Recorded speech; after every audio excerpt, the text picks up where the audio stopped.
guys, welcome to the Backlog Podcast number 47, and today we got a chance to talk to Dr. Doppietta, who has an amazing Dragon Ball Z Budokai channel, and we got a chance to talk to him about modding Budokai 4, how he got into fighting games, building a small community, why anime and arena fighters aren't respected as much as other fighting games. I hope you enjoy this episode. Yo, welcome to the Backlog Podcast number 47. I'm Matt. August. And today we have a special guest, a really good Budokai specialist here, Dragon Ball Z Budokai specialist, I'm gonna probably pronounce this wrong, Dr. Doppietta. Is that correct? Almost, it's Doppietta, but whatever, it's fine. Just call me Doc, I told you. All right. We're just gonna call you Doc, but I gotta let the chat know I'm gonna call you Doc. All right. I kind of want to call him Dr. Dope, just because to me that sounds. Oh, I like that too. I like Dr. Dope as well. That's great, Dr. Dope. That seems fine to me too. Oh, hey! Thank you for the follow. Much appreciated. We just had like a notification that wasn't quite up, but it's okay. We got the alert box up now. All right. Let's see. Some guy here who's the strongest in the universe. Oh. Okay. You're too kind. Oh, damn. Is that guy Paul Phoenix? So yeah, usually we, oh, that's right, Paul Phoenix. I forgot about that. Universe. Yeah. Oh yeah, that's right. We'll get to that. We'll get to that at some point. Hopefully we'll get that today, but who knows? Let's see. I'm just gonna pull out one other thing. So yeah, usually we just start out the chat like kind of warming up and talking about a few different things, and I think we're gonna delve into the interview, and then we're gonna have like a little bit of a tech demo here of one of the new Budokai 4 builds here. They had said they're coming out with Tenkaichi, but they've had Dr. Dope working on Budokai 4 on the low key, so he's been on it. He's been working with Bandai Namco. Isn't that right, Dr. Dope? I wish I was, but actually you brought up a really good point, because for me, even for maybe some legal reason, I would like to specify that we are not in any way associated with Bandai, with Namco, with Tenkaichi, with Budokai, with any trademark involved in this project. This is a fun mod, this is a fun project, this is not official by any means or purpose, and I would like to understand that people would understand that, and I would also like that people could understand the difference between Budokai and Tenkaichi, because absolutely every day I'm getting comments about me working on Tenkaichi 4 since it was announced. Some people think that I'm making a knockoff version of Tenkaichi 4 that is somehow called Budokai 4. Would you guess why they are called two different names? Apparently they don't. I've actually Matt had to explain this to me. I didn't understand it either. Doc, I really feel for you, because I don't know. I don't. As a fan of Budokai, I also stream Budokai on. I streamed, all Dragon Ball Z games on the PS2, right? And I started with like Budokai 1. I went through 1, 2, 3, and Infinite World. I beat them all, right? So it's like I'm sitting there having conversations with people in every single stream. Maybe like 5 to 10 minutes, somebody comes in and says to talk, and I have to have the conversation of the difference between Tenkaichi and Budokai, and it's like, and it kind of drives me nuts. And but yeah, for people on the absolutely. street like me, it's mind-numbing because you've said this thing 100 times, and people will keep asking 1,000 times. Yes. It's like they can't even tell the difference. Like they watch a screenshot of any Budokai game and they say, yeah, that's definitely Tenkaichi. Yeah. They totally can tell the difference, and they even want to argue with you, saying, yeah, I do remember, right? I played this game when I was remember wrong. Yeah. All right. So for your idiots like me who like only know it's a Dragon Ball game and it had to be explained to, please explain to them and anyone listening what the difference is, so we can put it to bed. What's the difference between Budokai? What's the difference between Tenkaichi? Would you like to take this, Doc? Several big difference between Budokai's and Tenkaichi's games. Mostly the fact that Budokai is a grounded game in 2.5 dimensions. You can sidestep, but you cannot move freely in all the 3 dimensions. It's kind of a stiff gameplay, and it's more focused on the melee, the fighting, the punches and kicks. On the other hand, Tenkaichi is a 3D fighter, an arena fighter, where you can move freely depending on which chapter of the Tenkaichi series we're talking about. There are some pro player and purists that will probably get angry when I say this, but you can move pretty freely in every version of Tenkaichi, and the focus on the movement is what the main difference between the Tenkaichis and the Budokais. Because in Budokais you are playing get in from up close. You are almost playing in 2 dimensions, and sidestep is a second thought. While in Tenkaichi, moving at 360 in every direction, up and down, in all the different directions you can choose, is the most important part of game plan. Because whenever you master the movement techniques in the Tenkaichi series, it becomes almost natural for you to kinda slide behind the opponent and start your combo. While in Budokai 3, to get behind your opponent, you either have to teleport or you have to sidestep, and that's a very specific and very telegraphed action, can be intercepted in various different ways. Now, and I'm pretty sure that this naming convention is just a U.S. thing, or probably the Western thing, right? Because in Japan, I believe it has a different name. Yes, in the original game in Japan, it was called Dragon Ball Z, and that was it. Then Budokai 2 was called Dragon Ball Z 2, and so on. While the Tenkaichi were called Sparking, so Sparking 1, Sparking 2, and Sparking 3. Yep. So I don't know about the Shin Budokais, but that's pretty much the gist. So for all you fighting game kind of casuals out there that don't entirely know, like the Budokai series proper seems to be more like a 2D like Street Fighter or like Soul Calibur. Like it's mainly 2D, but there's a little bit of sidestepping. Whereas Tenkaichi is just like a straight up like arena fighter. Think like Dart Ninja Storm or anything like that. It's kind of like one of the. I want to see. I don't know this for sure. I want to say this because to me, it's like what I remember. Right? Is that Hey, we have a new calendar. What's up, Quinn? So I want to say this. Like, Sorry, I just got back. Tenkaichi feels like a grandfather of the Arena Fighter series. Like, like you can very much see like sort of what everything Tenkaichi is built off the back of, right?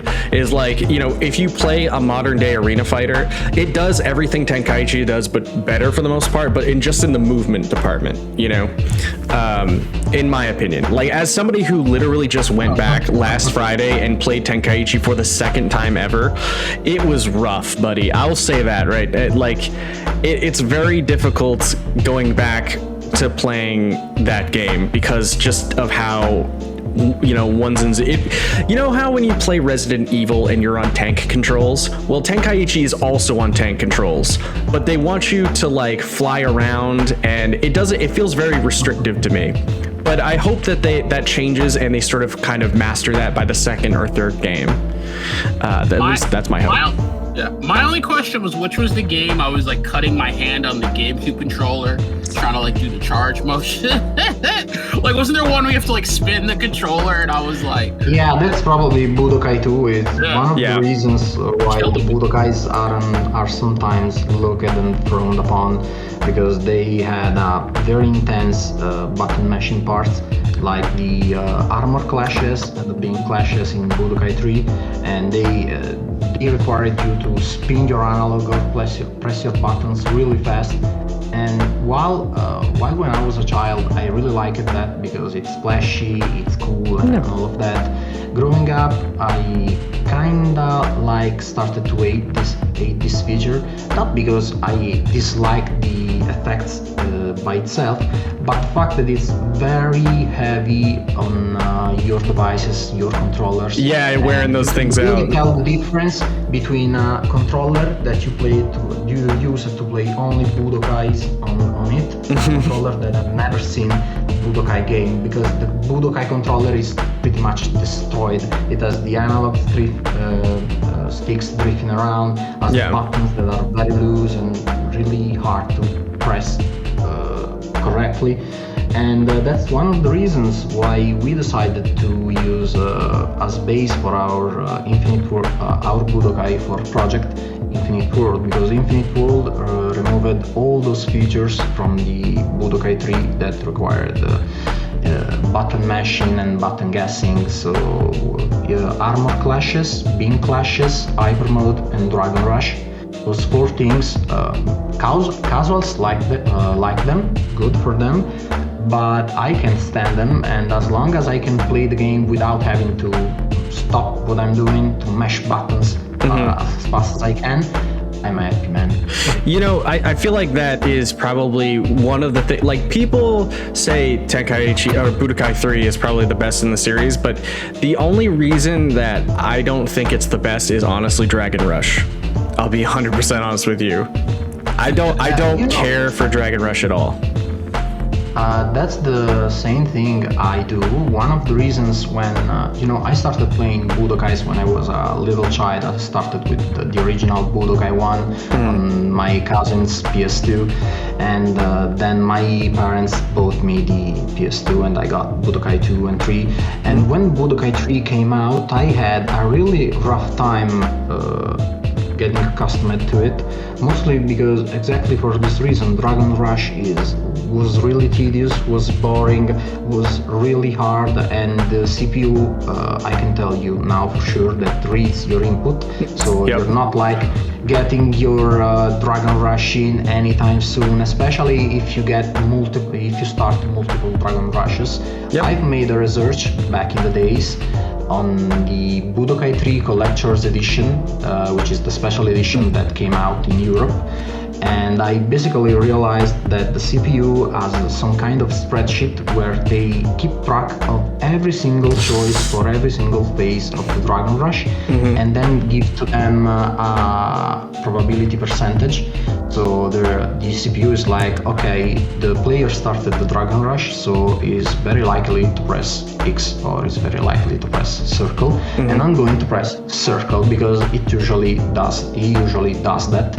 So the more Dragon Rushes you play, the more the CPU fills this input sheet, and the more the CPU is very likely to stop your Dragon Rush earlier and earlier, to the point that I started recording my videos from a fresh start of the ISO, the Budokai 3 ISO. Like so a clean playthrough.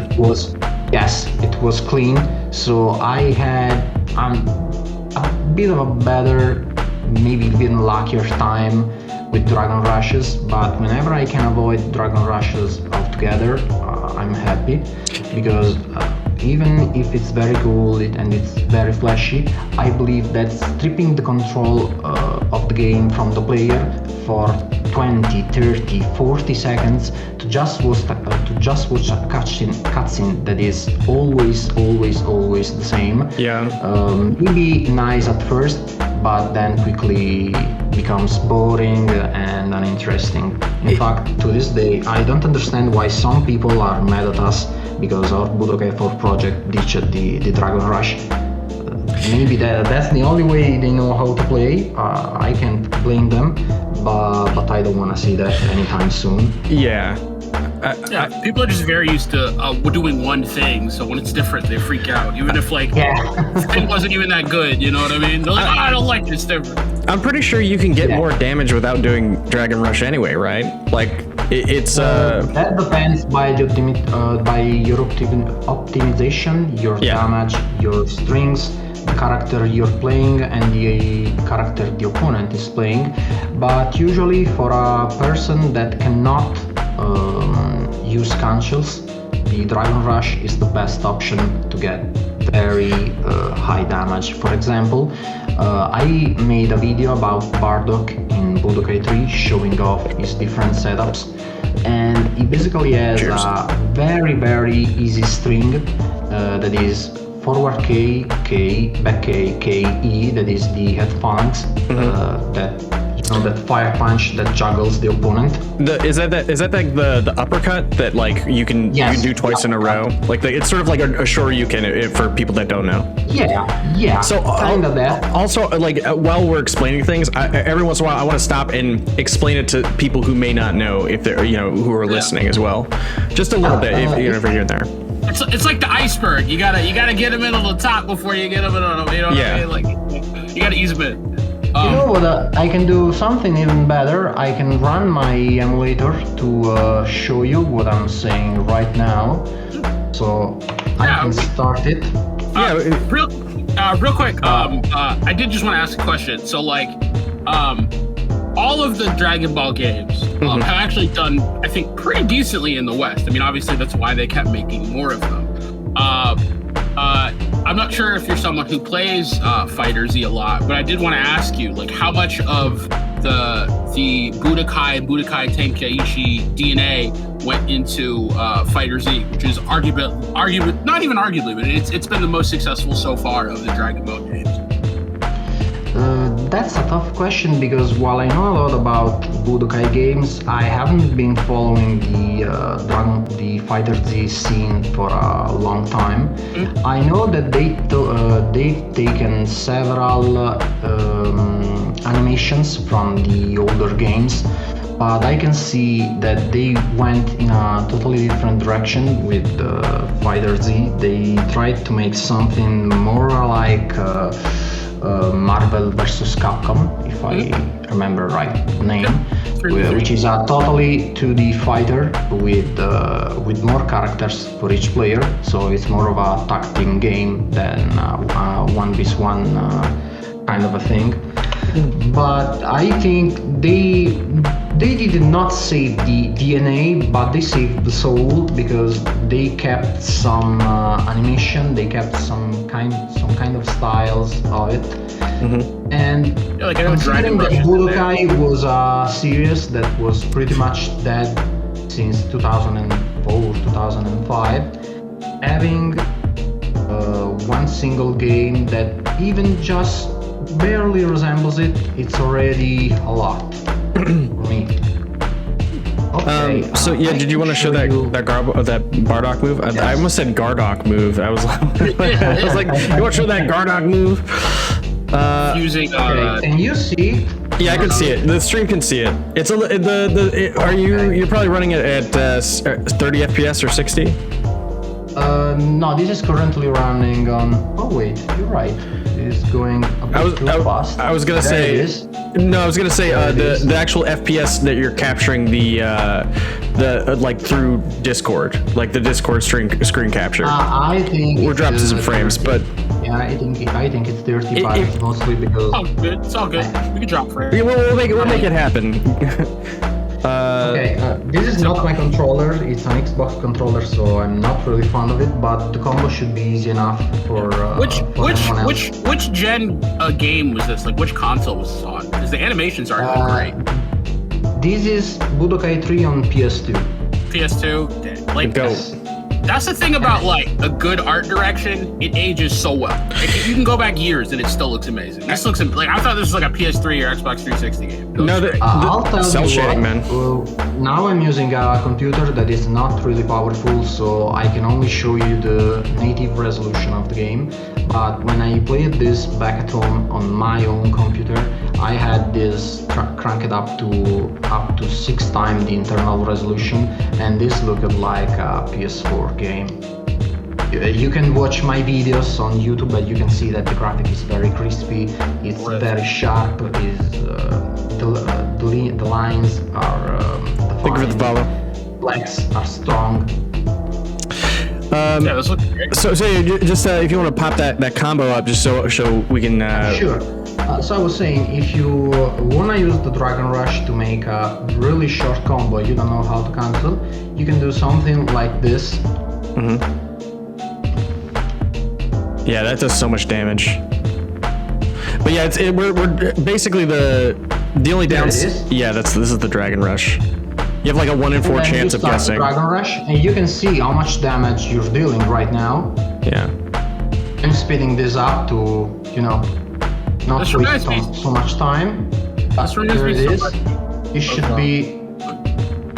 Sorry. Yeah. I'm sorry to interrupt. This should be almost 3,000 damage. That for all the key I spent, it's quite good considering that if you don't know how to cancel, that's pretty much the highest damage you can ever hope to achieve. Anyway. Oh, that's pretty good, man. But yeah, does that remind you a lot of the rush mechanic from Injustice? Like, what is it called? Yeah, there's like a clash mechanic, but yeah. Yeah, they just go to the cinematic and you do like a little button. So Doc, next time when you start up the stream, if you can switch it to 60 FPS, if you have that option in the future, give that a shot because on my side it's dropping frames for the stream. But also if you're all set with that, would you be able to close out the stream because it's messing with the configuration of the. Is Discord locked to like? Oops, sorry. Let's see if I can change the. No, I can't. I think the problem is I don't have Discord Nitro, so I can only stream at 30 FPS, and mostly I'm playing on a really weak internet connection, so the time it takes to stream the amount of power you need to stream and also the computer that is not really powerful is probably making you drop frames, because I've streamed other times in 30 frames on Discord and it was hello there. Sorry, someone was saying hi. Almost as fluid as you normally would see. Anyway, this was just to showcase you that you can actually get a great damage with Dragon Rush if you don't know how to play the game properly. Right. So it's understandable that many people use a Dragon Rush to enhance and optimize their damage. With some characters it's extremely easy. And but the computer doesn't let you do it repeatedly. Like it kind of lets you do less and less of them. Yeah. I mean, the game could be like, fighting game computers stay cheating, but I mean that kind of makes sense. Kind of limited press mechanic. It was very much like there's a lot of it's the PS2 era type stuff. Like, you know what I mean? Hello. Sorry, okay, now I can hear. It's okay. Yeah, it's fine. What were you saying? Sorry. No, I was just saying like the whole sort of like reading inputs type deal and like storing them. It seemed like it was just kind of like a big learning, kind of like a learning feature of like, okay, let's not do that in the future. And it's the PS2 era. But the older games use it to not be able to properly regulate their own artificial intelligence. So the only way they could make the opponents challenging was to just make them read all your inputs. So since the very original Budokai 1, the CPU has always been reading all your inputs and doing all the crazy stuff because they know what you're going to do and they will react accordingly. Right. So one of the oldest things they had was in the first two Budokais, that the CPU was always going to block as long as you were going to press attack buttons, but they were also going to not block and try to attack if you were going to sidestep. So one thing that I've used several times, even in speedrunning the older Budokai 2 and Budokai 1 games, was to mash the KKKK string from Goku and then cancel it into a sidestep, so the CPU would just become stupid and they would stop blocking, and from there you can just repeat the same string and they would get caught by it. And as long as you spam this, you can be basically guaranteed they will not hit you, especially because they cannot teleport. So as long as you keep spamming the same thing, they weren't absolutely unable to to hit you. They changed this thing in Budokai 3. Now you can teleport, but also the CPU is less prone to blocking and more prone to intercepting you with armor or dodging. So whenever you try to do a string that isn't safe on block, if the CPU is good enough, they are going to dodge and punish accordingly. It's always interesting when I was playing through each game, and this is exactly why when I'm playing through a game, people ask me like, well, why don't you play on an emulator? Why don't you like do save states or something? It's because you don't learn you don't learn these kind of like nuances of the game and how it was when it came out. You know what I mean? Like, I don't know if this is sort of like relevant to what you're saying, but the reason why I say that is because going from Budokai 1 to Budokai 3, so much changes. Like, you can't necessarily do the same exact tactic throughout because they add more and more features onto it. So yeah. Like and then once you get to Infinite World, you can't just guard cancel your way through the game anymore. The game, like, you can put people in situations where they could teleport or they could just parry through everything. You know what I'm saying? Like hey, how's it going, Nuggets? How you doing, man? The game design evolves, so you have to evolve with it. Like, you can't play the game the same way. You can't play the natural state of the game the same way and expect to win. You know what I mean? Like, the mechanics you relied upon before to make the game easiest. Yeah. Like the flow chart. It's a different flow chart. You can't flow chart. It's a different flow chart, actually. It is different in some features and some aspects, but it is similar in some other aspects. I gotta say, some strings remain the same throughout the entire Budokai franchise. Some other strings became a bit different. For example, Goku has kept his KK string and his forward P KK strings since Budokai 1, and those were one of the many reasons why he was top 1 in Budokai 1 and 2. Yeah, and his BNB. Since cancelling works the same in every Budokai game, even Shin Budokai and Burst Limit for that matter, as long as you know how to cancel, you already have a pretty much head start advantage over CPU characters and even other unknown players, because if they don't know how to cancel, they only have one string to use it, and as long as you block it or dodge it, you are 100% guaranteed to get your punish in. So just this one last thing before we delve into the interview here. So for those that don't know, when he says cancel, he's talking about guard cancels. So in the game, there's a feature to where you can do an attack and like hold it for a charge, right? So they'll be charging an attack, and the way to cancel out of that charge is to press guard. And so basically you can do that. So what that does is when you're doing a combo, it'll end in a charge, you cancel that charge, and then you can continue your string with another combo. So essentially it's a combo extender. In Street Fighter, exactly. Yeah, I was gonna say, can you explain to everyone what a cancel is? Because it's a super common mechanic in most fighting games. So in most fighting games, a cancel is essentially just like, let's say I press a punch button, and then after that punch button, you'll see it a lot in Street Fighter. Like, someone will press a punch button and then they'll throw a fireball, right? And so it's sort of like making that contact, and then it's canceling the animation into a different move. So just to kind of, so it's a similar thing in Budokai, except instead of canceling your fireball, you're canceling your normals, and normals are your kicks and punches. So with that, if you're in a fighting game and you do a punch, and like just doing the punch raw, the whole animation is longer if you cancel into another animation, because that's how it keeps the combo going. It actually shortens the animation length a lot of time to kind of go for the next move in the game. So that depends by the games. There are some games where you can cancel one animation instantly into one another. There are some other games where you have to wait several frames in order to cancel the following animation into another one. And there are even games that are able to cancel your starting animation into something else. If I remember correctly, the name in Street Fighter Third Strike is Kara cancel, when you cancel an attack into a grab.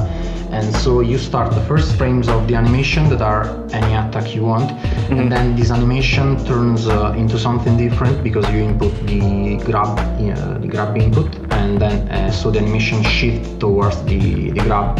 This is actually something that exists in Budokais as well. This has existed since the very original Budokai 1, but it's almost frame perfect because you have to press your input, and then in 3 frames at best you have to input something else. So you can input a punch and cancel it into a grab, but the only thing that will change is the fact that the grab will come out slower because it has the previous frames of the jab before it, but it's not gonna give you any sort of advantage or special characteristic on your grab. So even if this is something supported since the very first Budokai, is something that no one actually uses any time. Yeah. Okay, so kind of delving into the interview, I think my first question. Now we've learned, we had all these lessons. Okay, got so history, got the mechanics, got a little bit of everything. just a little bit of everything. We're doing it, man. So basically, the first question is, tell us a little bit about yourself and who you are and how you got into fighting games. I think you kind of covered that already, right? You said you were, you had kind of gotten into Dragon Ball Budokai, particularly like through your cousin, right? Yes. And then kind of getting the PS2. And then I suppose, like, why is Budokai still your go-to fighting game? Still now, like even after all these years later. Well, this has happened because back in the days, or when I started playing video games in general, the Budokai games were the most common and shared across all of our friends and our friends' friends. So every single time someone wanted to play something about Dragon Ball, you could just bust out your Budokai game and everyone would be in for a tournament or a quick sparring match. This has happened mostly because Budokai games were very easy to get into at first, and that many mechanics, I dare to say, removed from them in order to be more appealing and easier to use for casual players. Yeah.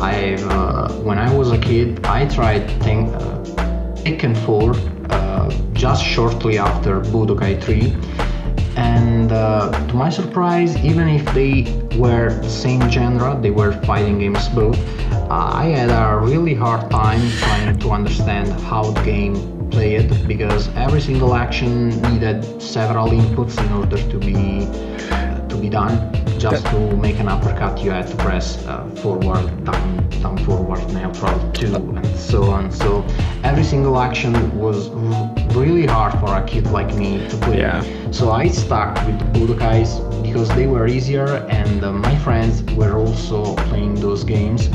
And eventually time has passed and Budokai's games became part of my childhood, so I kept playing them throughout the years. One thing that I never mentioned is that I've always played Budokai games on very easy. People nowadays think of me as some kind of combo god that only plays on max difficulty and gets perfect every single time. But the truth of the matter is, for how much has Budokai 3 been out? 17 years? 20 years?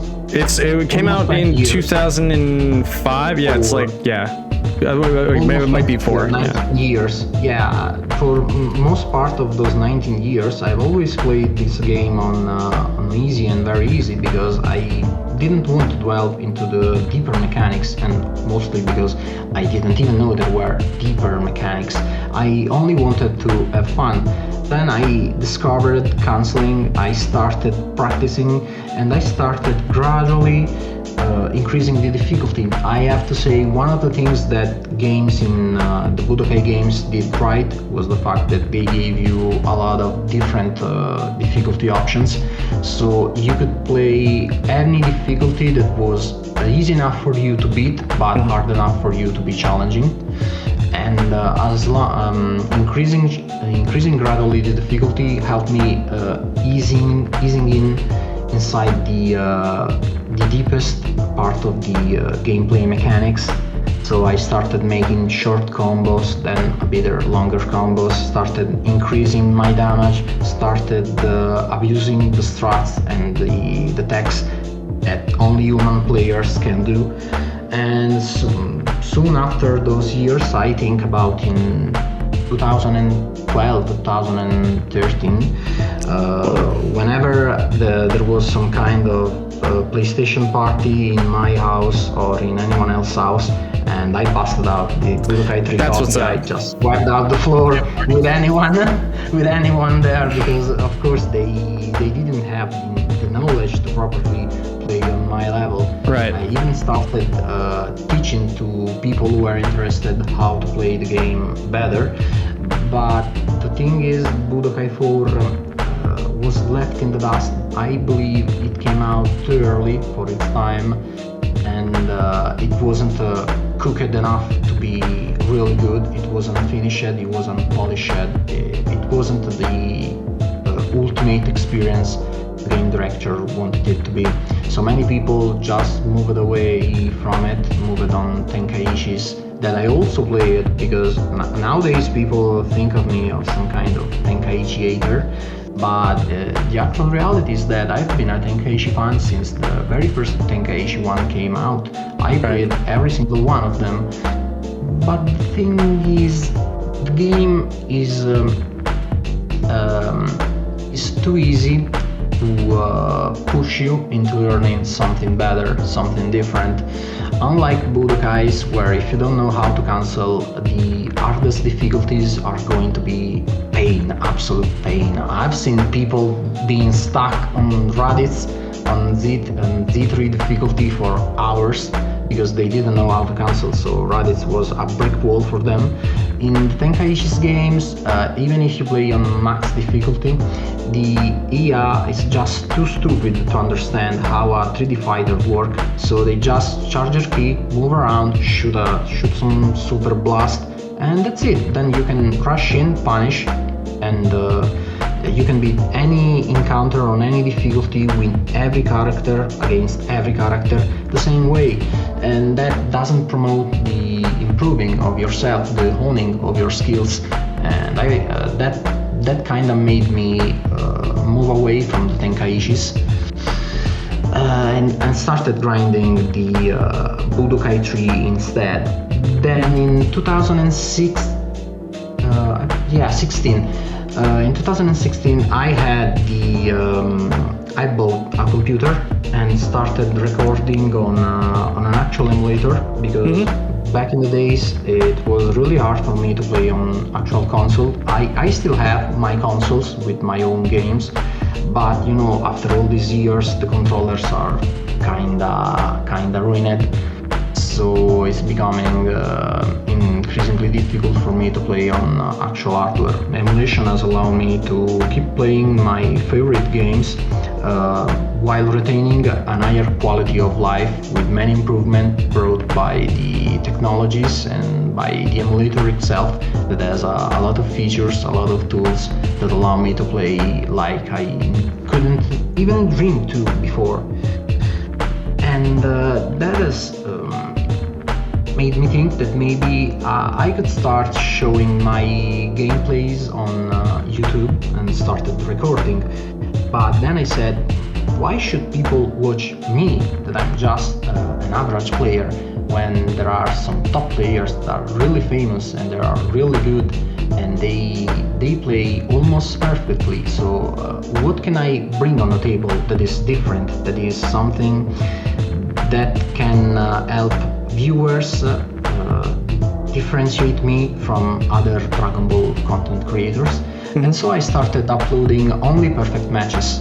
I started uploading only no damage matches, because when you crank up the difficulty to the max, and that's the last thing you can do to improve your gameplay. When you can beat the game several times without getting damaged, I think that's the higher you can go. That's the ultimate Doing those no hit runs. Doc was the original God Run. Yeah.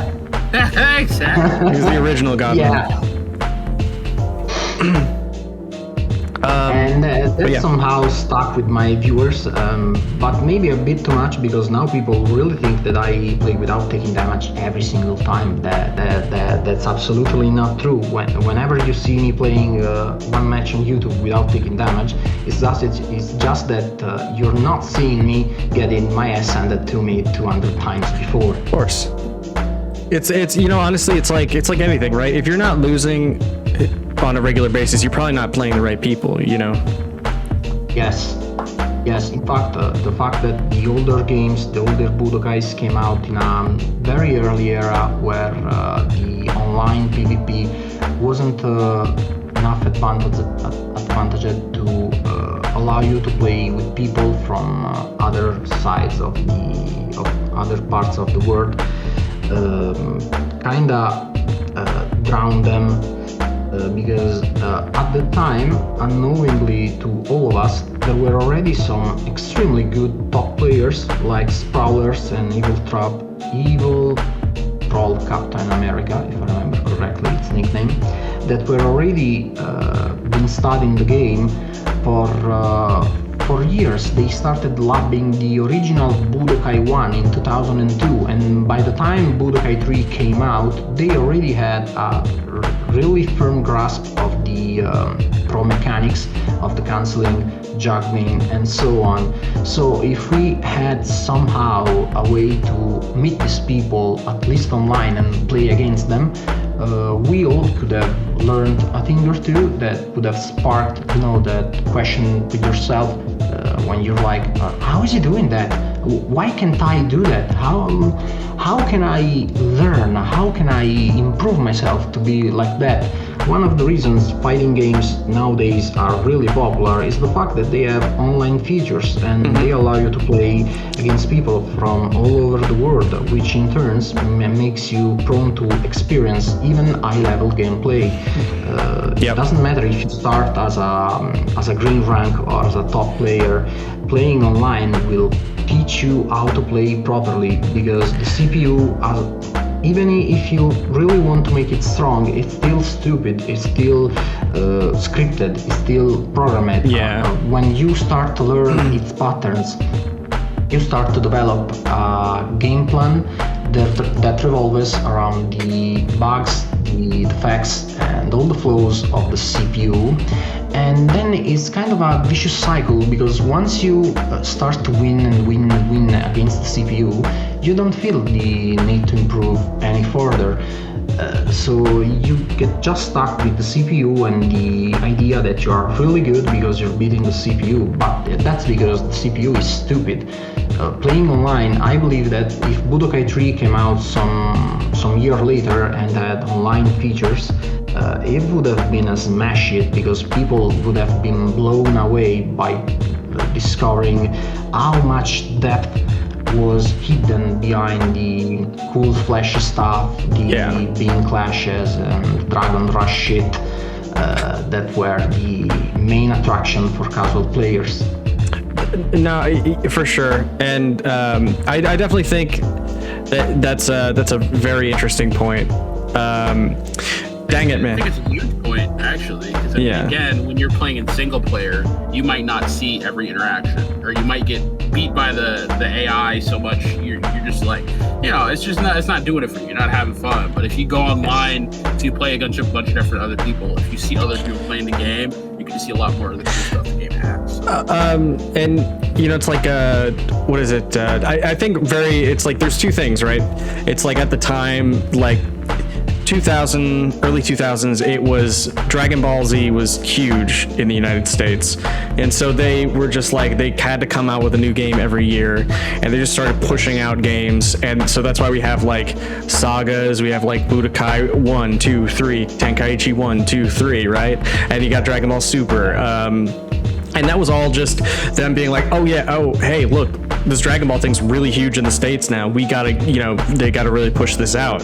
So it's why it's like, the first Budokai, it's like you have cutscenes, and then the next one's like, oh, you have PNGs for your story mode, but it definitely shows it's sort of that they were pushing things out too fast, and I don't think they can really do that anymore with like how long it takes to actually make a game. Not for only sure. that, but how critical audiences are of games, because they're so much bigger. You know what I mean? A really bad game can almost ruin a franchise, and gamer word of mouth is very harsh. Sagas didn't sink that ship, though. I mean, but also there's another interesting point of you saying, well, you didn't have online back then. And it's like, yeah, of course we didn't. But what we did have was it's why Evo. You guys, I'm sure you've heard of Evo Moment 37, right? Yeah, sure. And the Daigo parry. The Daigo parry. Everybody knows about it, right? Or most people do. It was one of the first things I saw in a fighting game was like, there's what is this? There's more than just depth. What is going on here? This is amazing, right? And I got very excited, and I got into fighting games because of it. Because I was in high school, and I would like go on YouTube, and I saw it. So yeah, that was the closest thing you had to online, was knowing like, oh, there's more to this, right? And so like I've sort of lived my life as like, okay, I want to learn these old games. I want to learn these new games. I want to find the depth to these games because I've seen them before, but it was very rare at the time. Like I always wanted to know what that looked like. You know what I mean? And so when I go back and I'm like, I go on YouTube and I'm like, all I have to do is just search Budokai combos, and it's like, oh yeah, here's the Budokai combos. Here's how to guard cancel. I'm like, this was in the game. Why? I wish I knew about this. Why wasn't it in the tutorial? What, just stuff like that. That's one of the main complaints I have with the Budokai developers. They knew that canceling existed since the very first Budokai 1. In fact, they made several gameplay features in order to stop you from using the same string over and over again. Yep. Namely the fact that if you cancel one string into itself, the enemy will start floating and juggling away, so you can't repeat the same combo, the same string twice. Yes. They knew the game had depth. They knew the game had potential, and they purposefully decided to not show it to newcomers and veteran players alike, because they wanted to push and sell this game as a casual, fun button mashing video game. Yeah. And I cannot forgive them for this, because they decided to basically condemn the entire series to like be competitive play forever labeled as a stupid button mashing mini game, without people ever realizing that even if you play all the tutorials and beat the game to 100% and beat every single Dragon universe to Z3 difficulty, you're still just scratching the surface of the actual gameplay. You're very far away from what the Budokai series has to offer. Mm-hmm. And to this day, several people still think that's all there is. Yeah. Really quick show. That's an interesting point with the whole Tekken thing, because that was just all fighting games back then. Was none of them showed you how to like actually play them. You had to just figure it out. The moves and the forums. And I think the thing is like in Japan, or where most of these fighting games were coming out from Japan, right?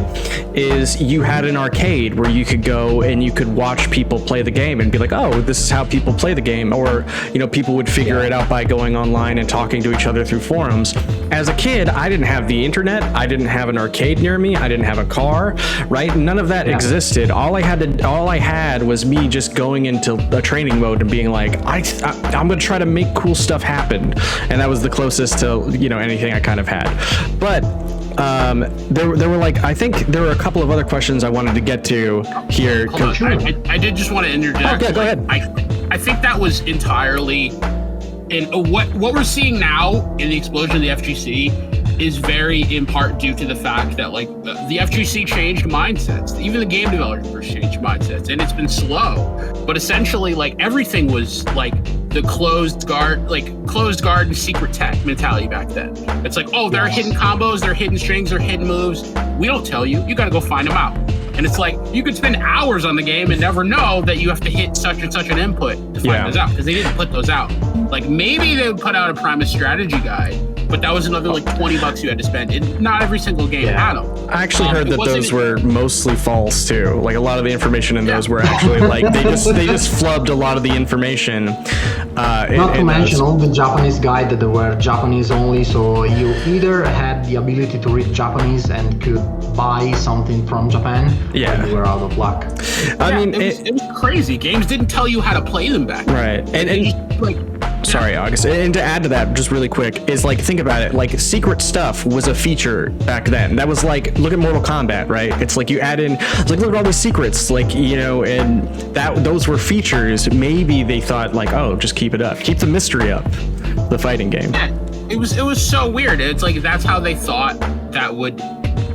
I don't know what the thought was, but it's so weird because when you think about it, like, what's gonna happen? You're gonna go to an arcade, you're gonna get beat by some shit you ain't ever seen before, and you're gonna get pissed and know how to play. You know what I mean? Like, it wasn't until like I think a game started being like, okay, so we're gonna teach people how to play the game. Then everyone's like, oh, this game is awesome. I'm gonna play it more. You know what I mean? And like, it took a while to get to that philosophy, but now that we're getting to that philosophy and people seeing how deep these games actually go, yeah, they're getting invested because it's cool. It's cool to know how deep the rabbit hole goes, how much the game actually offers. But if you're not told anything and you're just thrown in the deep end, a lot of people are going to drown. A lot of people are not going to want to play the game. And that's sad because there are amazing games that people never knew how amazing they were just because they never had the time or information to spend with them.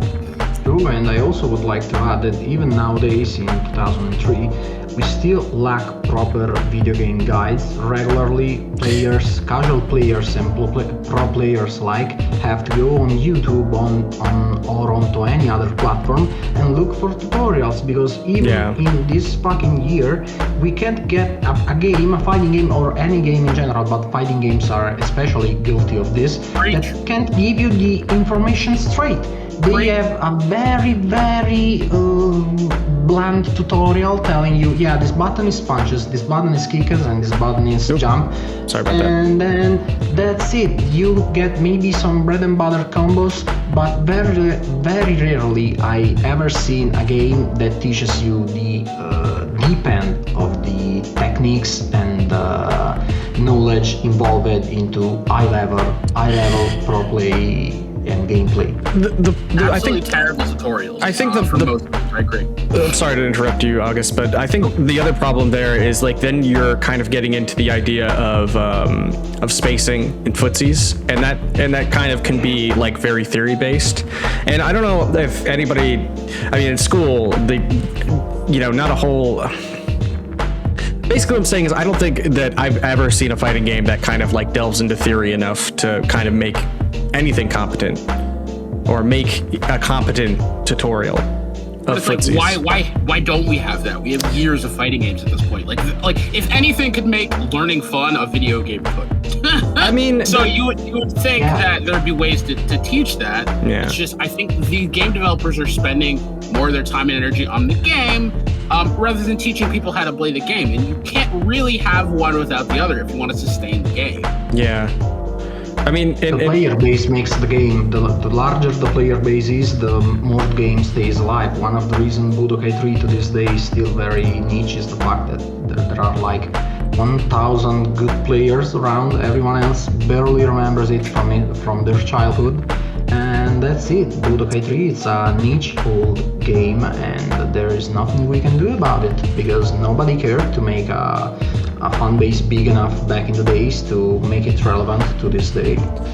I mean, look at how many people don't know about Infinite Worlds. I mean, I didn't know about Infinite Worlds. I could speak for an entire podcast only about the people that don't know of Infinite World. There are people that literally come onto my Infinite World videos to say, why is this Budokai 3 with a different graphic, with a different user interface display, with different characters, and with a different name? I don't know, maybe it's a different game. True. They That's even what go happens as when games far don't get saying, marketed. Yeah, absolutely. yeah, Budokai Infinite World had a very interesting and tragic development history, and later in this podcast, I would like to explain something more about it. Actually, I to our next question. yeah, I feel like we should delve into the next. Just get through these questions, and then we can move on to whatever any kind of showcase you wanted to do. August, did you have a specific question, or did we already cover it? So we went over the why Budokai's his game, right? And now, yeah, I mean, absolutely. He kind of already started it. Like, let's talk about communities. Yeah, absolutely. So I'll ask it if you yeah, want. no, But like, please. what is it like kind of maintaining or being part of a small community like the Budokai community, online community, and like how did it get started? Like, I know you said it's small, but it still exists. Like, how do you keep it going? Like, how do you deal with having such a kind of a niche community even among fighting gamers? Well, I gotta say, this community started well long before I ever joined into it. I think this community started back in the days on GameSpec forum. Ooh, baby. By users like Sprawlers and Evil Trop Captain America, and even some other guy I don't remember. And then much later down the line, someone on Discord created the Budokai Online Discord. As far as I know, the founder is a username named Steve Chocolate, and he in the years invited many little and big Dragon Ball players that joined it. And as of now, our community can count several thousands users, but the active users, the interested users, are more like 3,000, maybe 50 people in total. Many others are just there to enjoy the game casually, or they are there just to watch the videos because they find them entertaining without being interested into developing their own skills or learning something new. As far as me, I joined their community back in, I believe, 2017.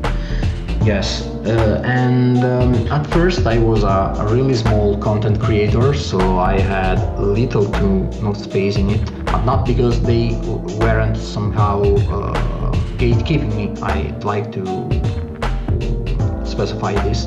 It's just that I had little or nothing to show, so there were nothing for me to be there. I just wanted to talk to other users I've seen in the previous years, because, for example, one of the reasons I started learning and playing Budokai 3 competitively is the fact that I've seen a very old video from Underlord Tico where he played his cell against Muro Sonero Goku, and that, in my opinion, is the golden pinnacle gameplay of the old PvP Budokai 3 meta. That is absolutely nuts. Before that I didn't think you could do something like that, and they were playing so precisely, so majestically, so professionally that I felt compelled to start learning and understanding what I was watching in that moment, because I had like some kind of information overload, and that kinda pushed me into the rabbit hole of Budokai 3. I started learning cancel, I started learning juggles, I started learning infinite combos, reverse back dashes, and so on. And when I became big in the Budokai community, I decided that I wanted to be a part of it, not by just, being me. I'm Dr. Doppietta, I have 30,000 subscribers, I am better than anyone else. I wanted to leave a trace in this community for knowledge. I know that as of this day we're talking, there is a huge knowledge hole, a huge knowledge gap between top players and newcomers, and the knowledge they need in order not to become pro players, but at least to start really enjoying the game. Because let's be clear, the better you are at the game, the more you enjoy it. The more text you know, the more things you can do, the more you enjoy playing the game. I realized that a lot of the older tutorials were either really hard to find because they had like 200 views, maybe some 1,000, or they were really incomplete or cryptic. They only gave you a very short, brief explanation, and you had to figure out all the stuff around it in order to do it yourself. So I started making tutorials. One of my most important tutorials to this day is the Budokai 3 basic guard cancelling tutorial that I kept linking to everyone under my videos, because whenever I upload any kind of videos, there is someone asking, how can I play like you do? How are you cancelling strings and so on? And instead of explaining it the same thing over and over and over and over again, I decided to delve into the guard cancelling and explain to people very clearly and very extensively how cancelling works, because to this day this is some kind of secret from top players or for newcomers. So I decided I wanted to leave a mark on the community as a content creator that shared his knowledge to anyone else. And I gotta say, yes, educating newcomers and veterans alike, because I have been really lucky to find out back in the days a Japanese build of the emulator that had some 1,000 tools built in.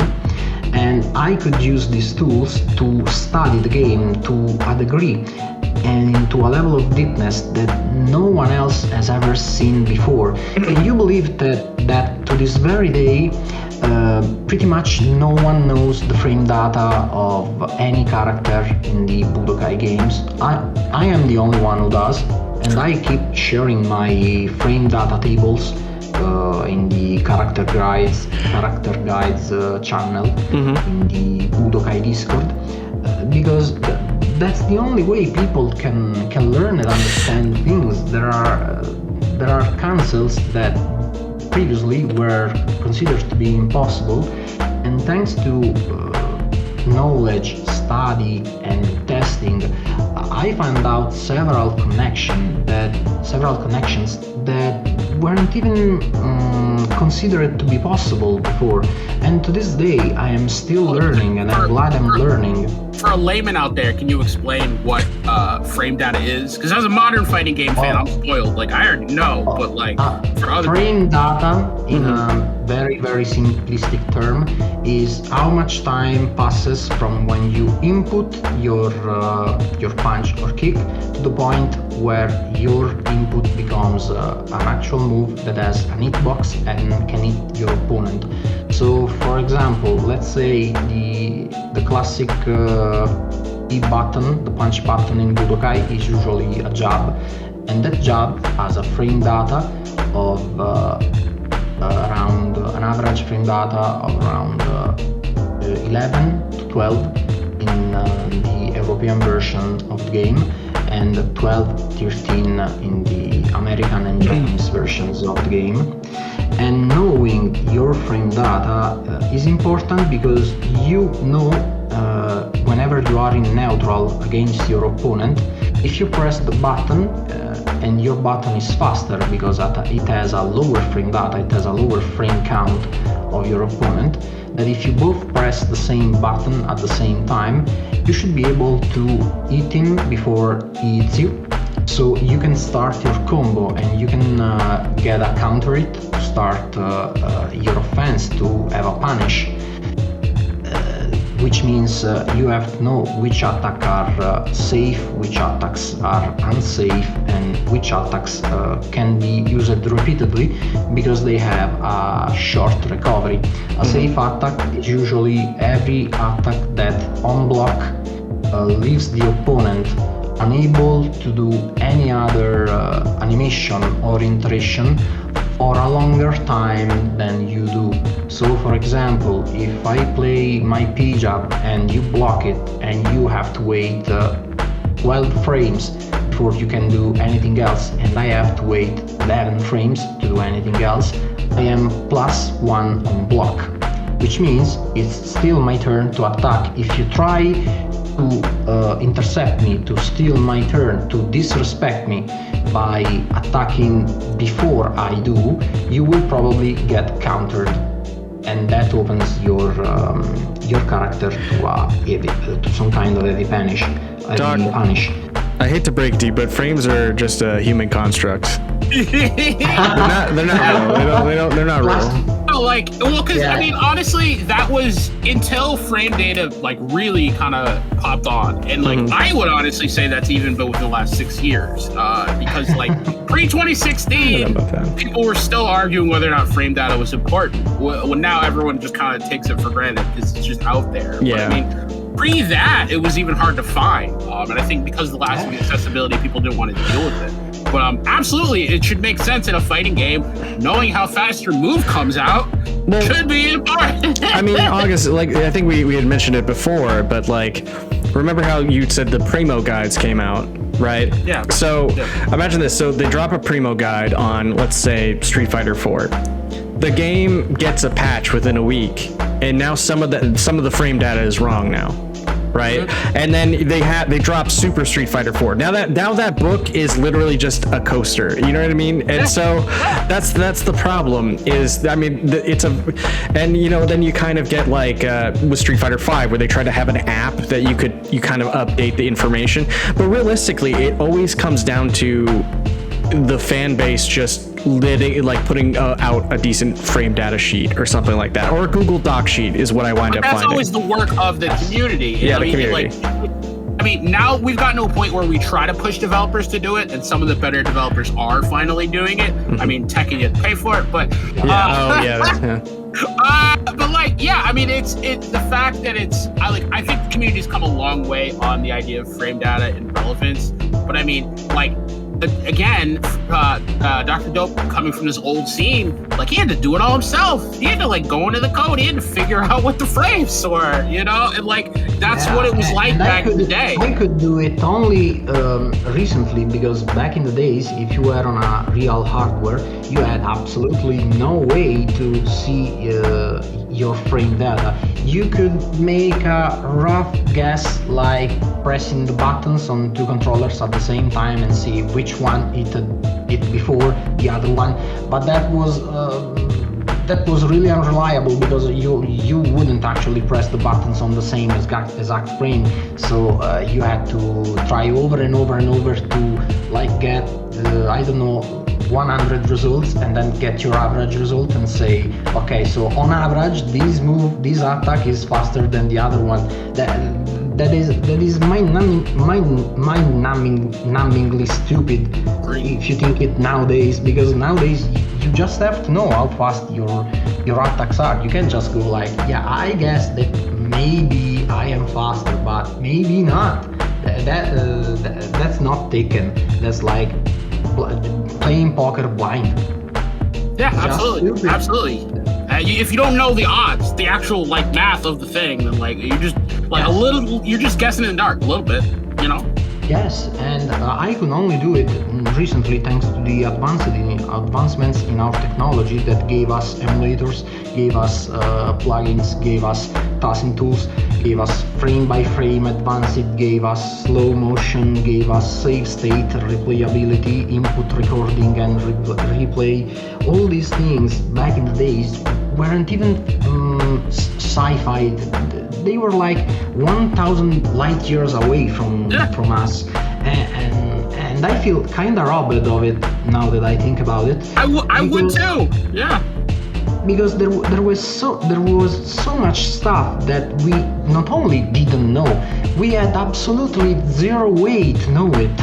To this day, there is a huge gap in the community knowledge, because we never had the tools to properly study the game for ourselves, unlike Taken players that were lucky enough to get the frame data out pretty much They got it in Tekken 7. Yeah. It was a DLC, by the way. That's total bullshit. That's like selling you the car and then saying you want the tires. That's you gotta be more bucks. Hey man, it could have been bullshit. It could have been like what is it? Asura's Wrath. Hey, you want that true ending? $5. Hey yo, you want this information? You gotta come back. You want that true ending? You gotta pay $5 for that ending. Yeah, imagine paying to buy a game and only to pay to get the content inside the game. We went into a different mindset for the gaming community. Budokai 3 was made so you play it, you earn it, you have everything in the game for unlocking it yourself. Nowadays games are like ripped into pieces and they have to be sold separately.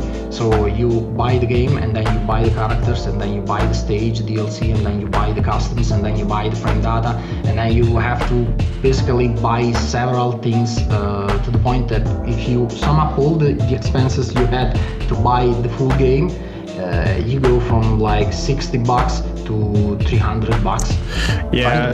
Try to buy every single character on Dragon Ball Fighter Z and see how much Steam asks you for it. I'm kind of ashamed to admit that I own that on pretty much all consoles that I have it. Yeah, I think I own it on like 3 consoles. And I'm pretty sure on 2 of them I have all the DLC. I own Fighter Z on 2. I have the DLC, half the DLC on one and all the DLC on another. So yeah, it's pretty bad. Yeah. I'm not judging you. I'm judging the game community, the gaming industries, not you. You consumers are only like forced to either pay the thing or not getting it. So that's a shitty deal.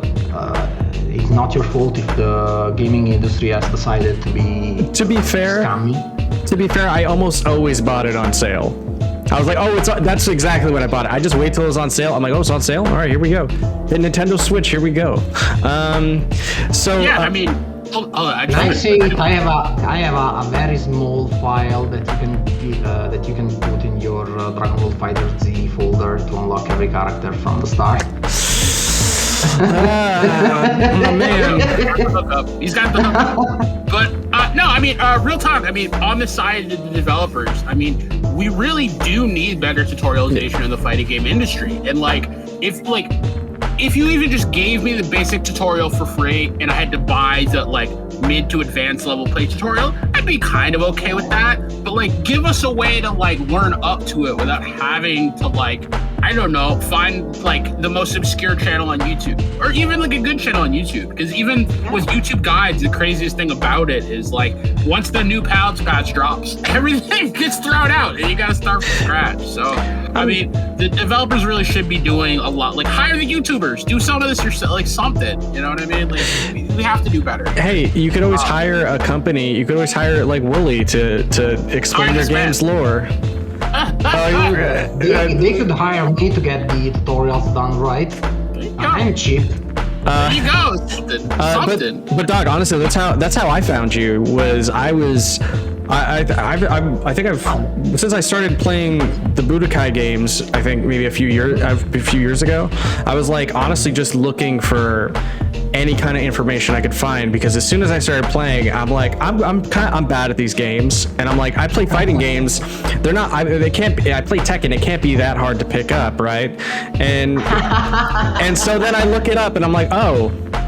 Yeah, no, there's some stuff here. And so it's just been sort of me like trying to learn as much as I can about this sort of this kind of Budokai series, and then through that, and my background of trying to learn other fighting games, I really learned to appreciate the series for what it is. And honestly, since I started like learning about the game, it's become one of my favorite fighting games. It's so fucking fun. I could recommend it to anybody. And this is like one of the questions that I had, because it's one of the most accessible fighting games I think that I've ever played. And the reason, and there's a couple of reasons for this. You have the depth. It's sort of like the Smash Bros but of like a traditional fighting game. That's the best way I could explain it, because the combos are easy to conceptualize, right? There's no highs or lows. You don't have to worry about blocking low or blocking high. Use just a block button. But it like teaches you basically it gives you the rock paper scissors of what fighting games essentially boil down to, right? So, but you know, and so it sort of has that rewarding feature of like, oh yeah, you learn these kind of little simple things, and then you know you kind of start to expand, you know, your knowledge of the fighting games, of the game, and then you know you can even take that and then move to another fighting game, and it's you sort of the same fundamentals. It's fundamentals, fighting game fundamentals carry over to everything. Fundies for the most part. I mean, maybe Smash is a little bit weird to kind of get into. Then, Smash has neutral, but it has neutral. Like, yeah, it still has like essentially it has the same fundamentals. Yo, no, thank you for coming by the way, man. Good to meet you, man. Well, definitely the VOD will be up probably tomorrow or the next day. So if you know, feel free to kick around. But yeah, so I think it's definitely one of the more kind of accessible games. And do you want to ask that fourth question on the list? But I think so to add to that, I think it like Dragon Ball games and arena fighters are criminally overlooked for that reason, for you know having that accessibility. And it's sort of like, what do you think could be changed in the future to kind of, what should be changed in the future to, you know, bring people into fighting games? A tough question, because it entangles in a lot of different areas, a lot of different matters about the fighting games, about the gaming industry, about the fandoms of the games, about the player base, about how the marketing is pushed onto the player base. I believe that fighting games that are taken from some kind of anime have been staying for a long time as button mashers, exactly because of Budokai. I am sorry to say this, because Budokai is part of my childhood, but Budokai gave to pretty much everyone the idea that if a game is an anime fighting game, then you just have to mash every button randomly, and that's the game. Whatever it is One Piece, it is Dragon Ball, it is Naruto, it is whatever, Bleach, whatever the hell you want it to be. Right. It is an anime fighting game, it's a button mashing game. This is actually not true, and there is a very long and even a bit sad story behind this. If you want me to delve into the if you want to touch on it a little bit, yeah, absolutely. Yeah, because that was awesome. I'm curious. It all started when I wanted to recover the Budokai 3 competitive history. I'm sure you know by now someone insults the YouTube channel that makes videos about the competitive history of many games. And I realized that we Budokai players never had a competitive history. And this has happened because our competitive history got lost to time, since it was written on forum posts and private messages back in the very early era of the internet. Back in the days, information was scarce. Means to meet new people and talk to them were kinda restrictive. You either had to find a forum that was really hard by itself, because there was no Google. You had to come up, search around on the internet and hope to find whatever you were looking for. And then you had to inscribe to get an account on that site, and then you had to search for the threads, search for the topics, search for the section, and try to find someone that was interested in reading your post and leaving you an answer maybe days later. Back in the days, there were, as I said, some players that had already broken down the inner mechanics of the Budokai series. One of these players, maybe the founding father of the world Budokai community, was a guy named Sprawlers. Sprawlers already found out that game had animations that could be cancelled into other animation. That was basically the biggest breakthrough of the series, because before cancelling, there were some infinite juggles in Budokai 1, but there was no actual way to string multiple strings together.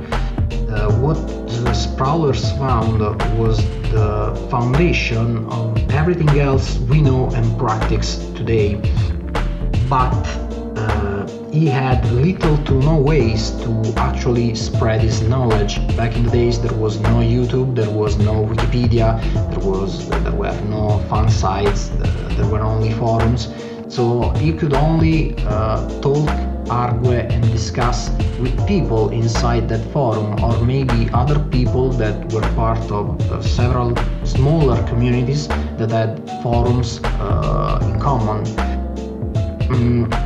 So when Budokai 3 came out, Sprawlers and Evil Troll Captain America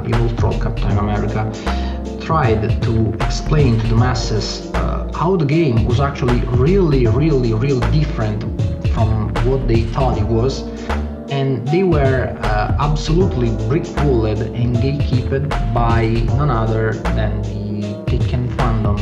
These days, the Tekken fans were really convinced that the only fighting game on console was Tekken, and everything else was either copying Tekken, so it wasn't a true good fighting game, or it wasn't a copying Tekken and therefore was shit because it's not Tekken, so it's not quote a true fighting game. However you want to place it, you cannot argue with them. To add to that, to add to that, I will be.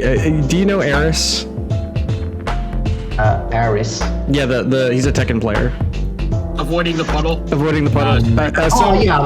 Yes. Okay. Yes. So I have heard him tell tales of this exact thing you're talking about, of when it was probably around the early 2000s, of him saying that people just disrespected console games altogether.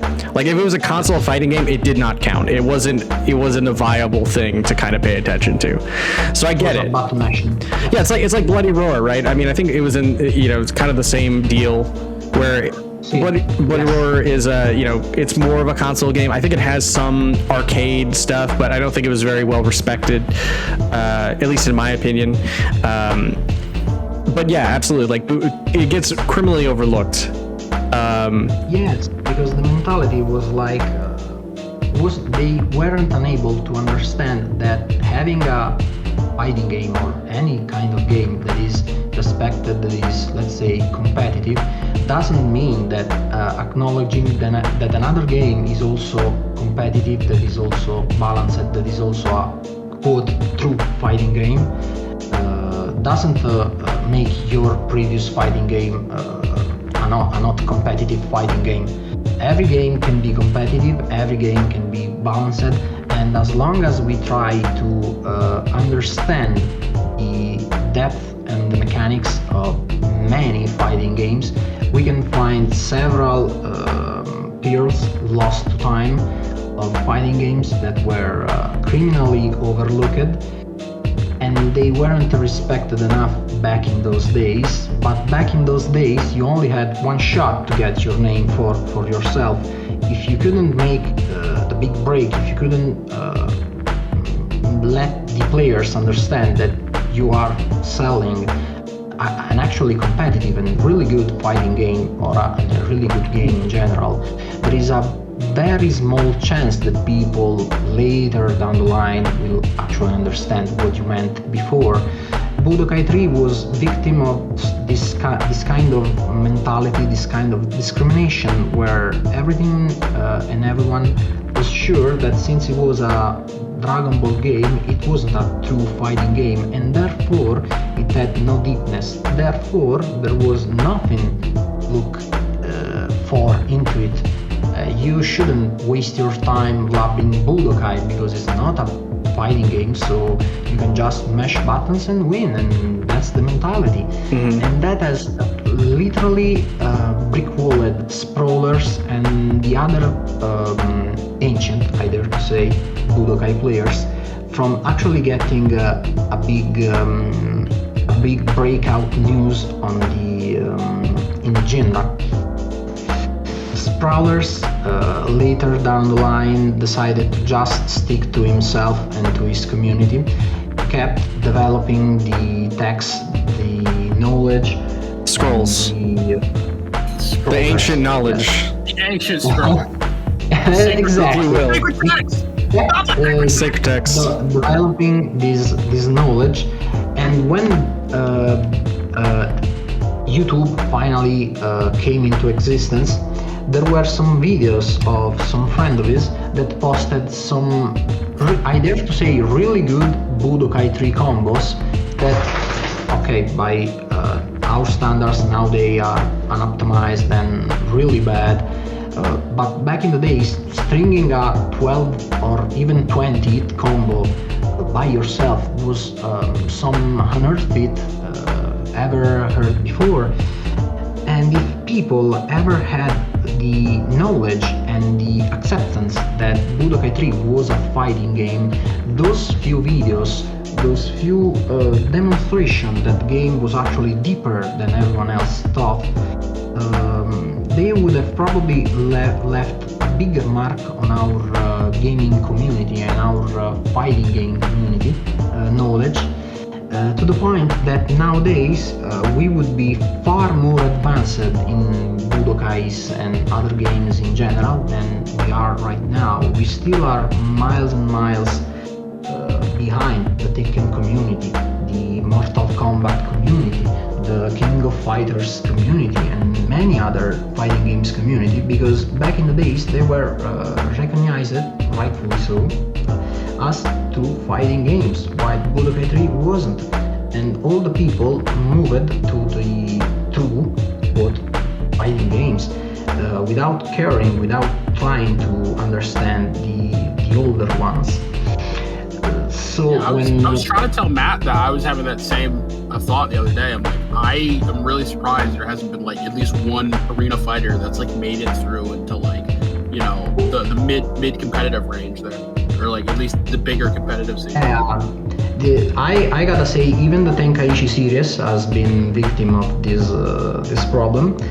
I, as a Budokai player that has never dwelled into the depths of the Tenkaichi series, I gotta say I'm pretty ignorant about it, but I followed several good players that had the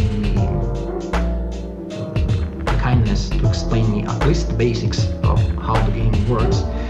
And years and years later, after I've said several times to myself and even to other people that Tenkaichi was just a button mashing, I had to step down and admit I was wrong, because Tenkaichi is a deep fighting game. It's just really, really different from your average arena fighting game. The tech that each game has are absolutely not obvious.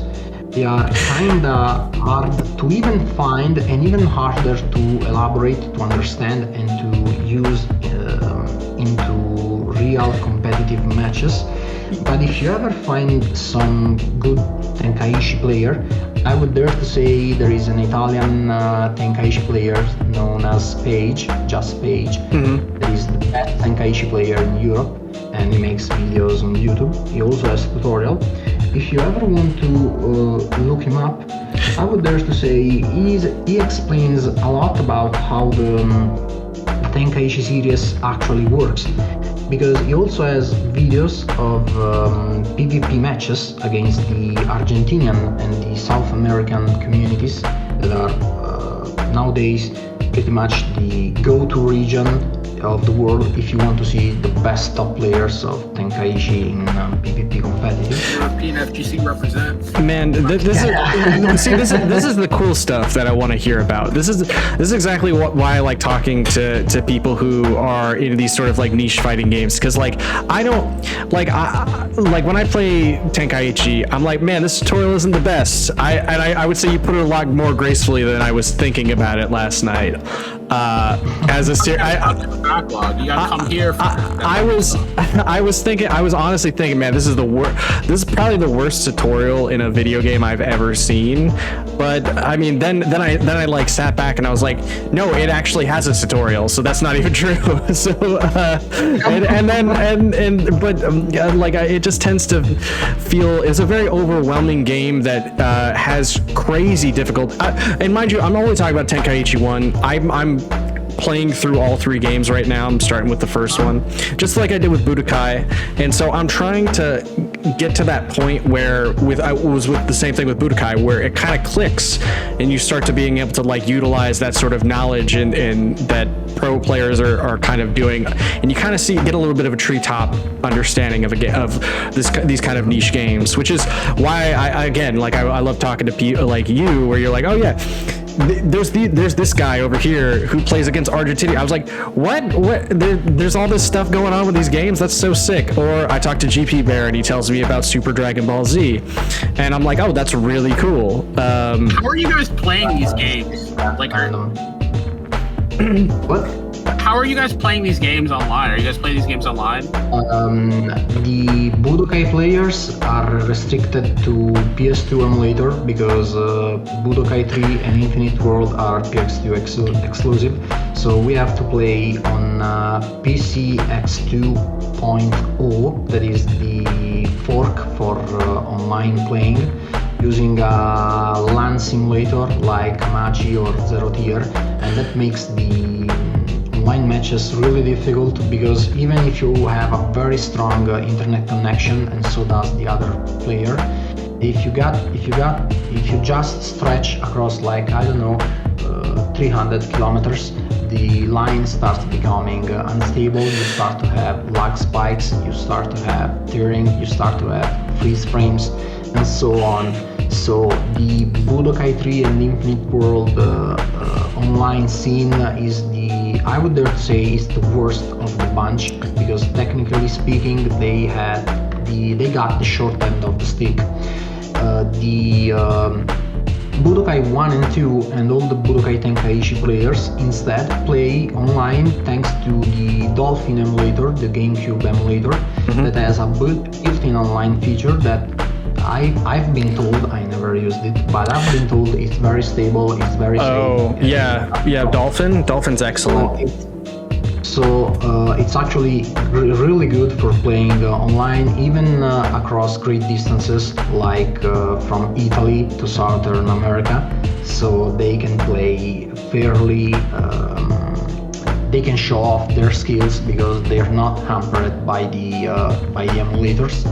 While the Shin Budokai games run on the emulator, the PSP emulator known as PPSSPP, that also has a very good netcode, so those kind of matches are also really good if your line is up to the task. And lastly, there is Burst Limit that runs on the RPCS 3 emulator, I guess. Yeah, RPCS 3.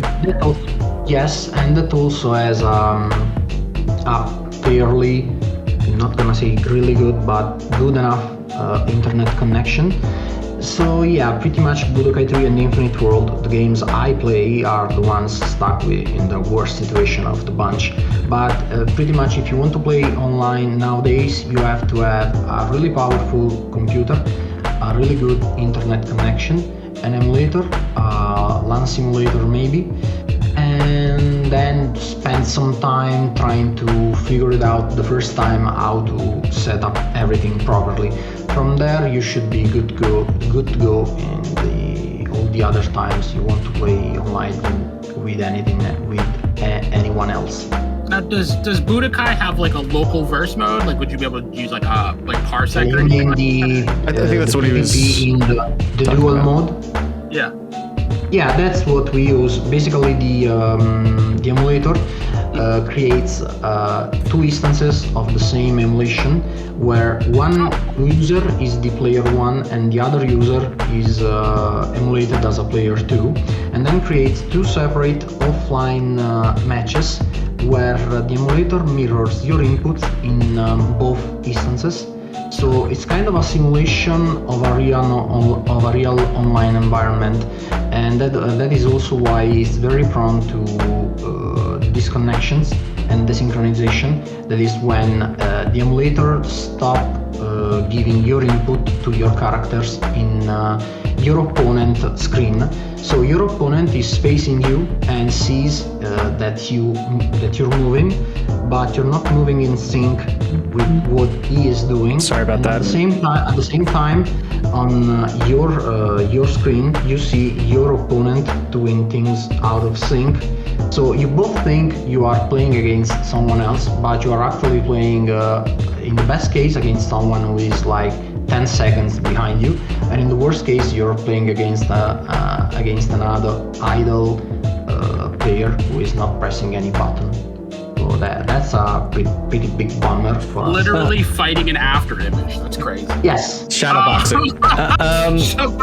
Yeah, I mean, like, it sounds like the Code Mystics Ninjas need to get on that, add some rollback, and tighten it up, because it sounds like an awesome game. I hope more people can enjoy it. Yeah, Matt, what were you going to say? Oh no, I was just gonna say, let's so really quick, let's kind of delve into. He has stuff to show off. Like he's got. Yeah, we're getting into that. So I know you've been working on the fan project Budokai 4 for a while. Can you tell us a little bit about the project and what it's like to go from a video game enthusiast to sort of like a creator, a modder in sort of like a gaming?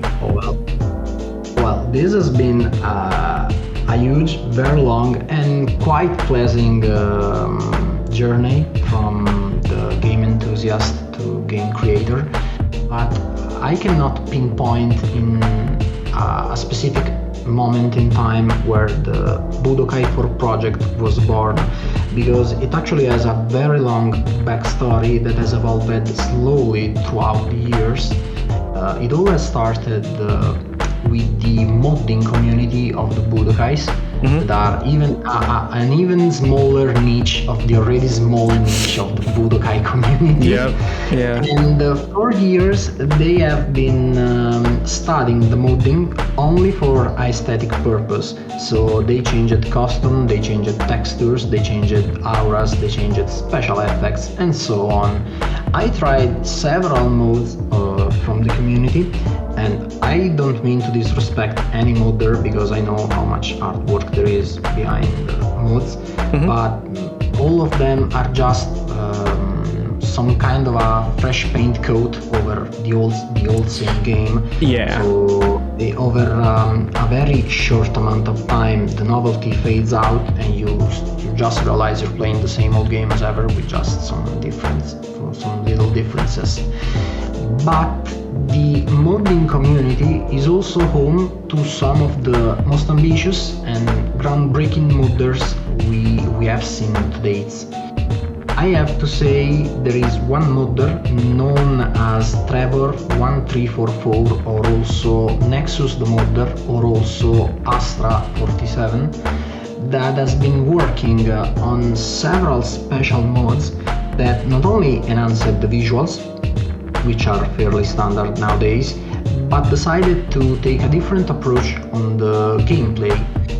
The mods made by Trevon, or Trev in short, are particular because he tried to give a different spin to the gameplay. He started modding, if I remember correctly, Shin Budokai 2, and decided to make a video game that was more balanced, not for PvP, but just in general. I don't know if you know it, but the PvP meta of Shin Budokai 2 Vanilla is an absolute shitfest, because there are basically 4 characters. Yeah, Because you have to have the emulator layered over each other, right? No, not that. I mean, even if you're playing like on real hardware against someone else that is not like in the front door behind, near you, Yeah. the actual PvP meta is unbalanced because there are 4 characters that are basically gods among men. There are It's not a 9-1 matchup. It's like a 99.01 matchup. It's even worse because we haven't dwelled already into the features of the Budokai meta in general. But I believe you should know by now what is the armor. In case you don't, the armor is in any Budokai game that effect that allows you to attack through another attack in order to hit the opponent, even if they hit you before you do. For example, a very easy example is the P+K button, that is that two-handed smash that throws the opponent away. Yep. Yeah, the charge attack. Yeah. Yeah, that one. That one has what is called as armor. So if you try to press P+K and your opponent press only P, his P attacks first because his P is faster. But your P+K is armored, so you take the damage, you take the attack, you don't take damage, and you attack him after it. So you win the exchange, which is also quite interesting because basically, you know the formula for basic fighting games, that is keep out, pokes, and keep out, move, pokes, and like footsies? Movement within, footsies, like spacing. That. In Budokais, yes, spacing. In Budokais is different because it's either armor, dodges, or transformation. So it's very different. But basically the gist is armor is usually an exclusive property of moves that keeps the opponent out. So you should have armor on moves that just reset the neutral. So you smash the opponent away, put some distance between you and him, and then the neutral is restored and each of you can play again. In Shin Budokai 2, this is not the case. It's so weird. There are some characters that have armors over their normal attacks. So you have a P-jab, a K-kick, and they have armors on those strings. So if you try to exchange with them, even if you are absolutely faster than them, they will hit your attack and attack you through your own attack. And they have armor not on one single animation, they have armor over entire strings. So they can literally smash you with canceling the same thing over and over again, and you can do absolutely nothing to stop them. Have you ever heard of have you ever seen Marvel vs. Capcom? You ever eat like Juggernaut? Like Juggernaut just eats Juggernaut will just eat hits and just smash through you. But that sounds like a worse version of Juggernaut. Yeah, that sounds terrible. That is much better because if I remember correctly, Juggernaut can only nullify a certain number of hits, and he still takes damage, but he attacks even through taking damage. Armor is even worse because you don't even take the damage. Oh my god! It's like you're not attacking at all. It's a single player game. Yeah. so you don't have to play it. Just put down the controller. You're good. Right. Yeah. So to come back to the original question, Kevin decided that the PvP meta of Shin Budokai 2 Vanilla was unbalanced and decided to make a mod that was more focused on a balanced gameplay. So he created the Shin Budokai 2 Nexus mode of this game, and started giving it out to actual Shin Budokai 2 PvP players, and they gave him feedback back to him, so he started churning out several versions of it. As far as I'm aware, right now Shin Budokai 2 Nexus is to its 1.6.8 version, so oh wow, it's kind of long. Yeah, very long way. And between doing this, he also added some new features. And then he decided he was tired of working on this fun game and decided to move on Budokai 3, where he had a beautiful idea he wanted to import the Key Blast mid combo that you can use in the Shin Budokai games. I don't know if you have ever played them. I actually had played them for the first time maybe a couple of weeks ago, and it was really strange, but it almost ran into the issue of the way like the problem I had with Infinite World, where it's like it has too many fucking buttons, and there's no comfortable way to play either one of those games, like the button layout that I've personally found. Like personally, I'm still kind of wondering why back doesn't just charge, because it could have just saved an entire button. But that's because that was developed on PSP, so it had less buttons to work with. Yeah, because it had like just 6 buttons. Yeah. On emulator it's different, because on emulator you can map the buttons of your pad to several different inputs, so you can decide how to play. But yeah, the feature that made Shin Budokai series different from the original Budokai is the fact that you can use, as I said, the Key Blast mid combo. This means that if you press, let's say, punch Key Blast, you will punch, and then your punch animation will be cancelled after it hits into a Key Blast. Unlike the Budokais, where you had to punch, then end the recovery of your animation, and then you can Key Blast.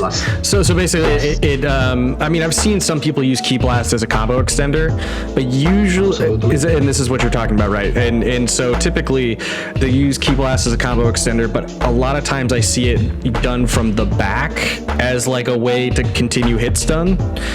That works in Budokai 1 and 2 mostly, but it also works in Budokai 3 if you have the right character with the right starters. But the thing is, he wanted to make the characters able to shoot Key Blast in the mid of their own strings. And since Budokai 3 natively didn't have a mechanic, let's call it a code part, that allowed for this function, he had to implement it in a what I personally consider, without disrespecting him, a very dirty way, because he basically went into the command list that has, let's say this character has 2 strings, P, P, and K, K, okay, and let's say I want to add to them Key Blast mid combo.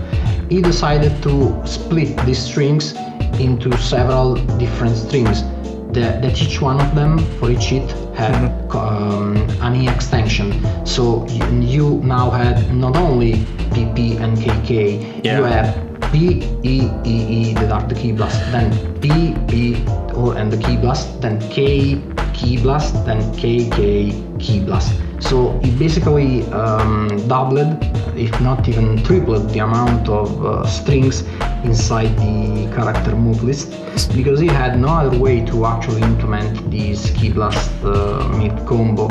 And it also has a nefarious side effect, where now you can use Key Blast mid combo even on block and on dodge, which basically means if your opponent is blocking and they think, okay, you are minus on block, so I can attack now. You can just shoot a Key Blast after you're being minus on block, and they will get countered by it. You steal the turn.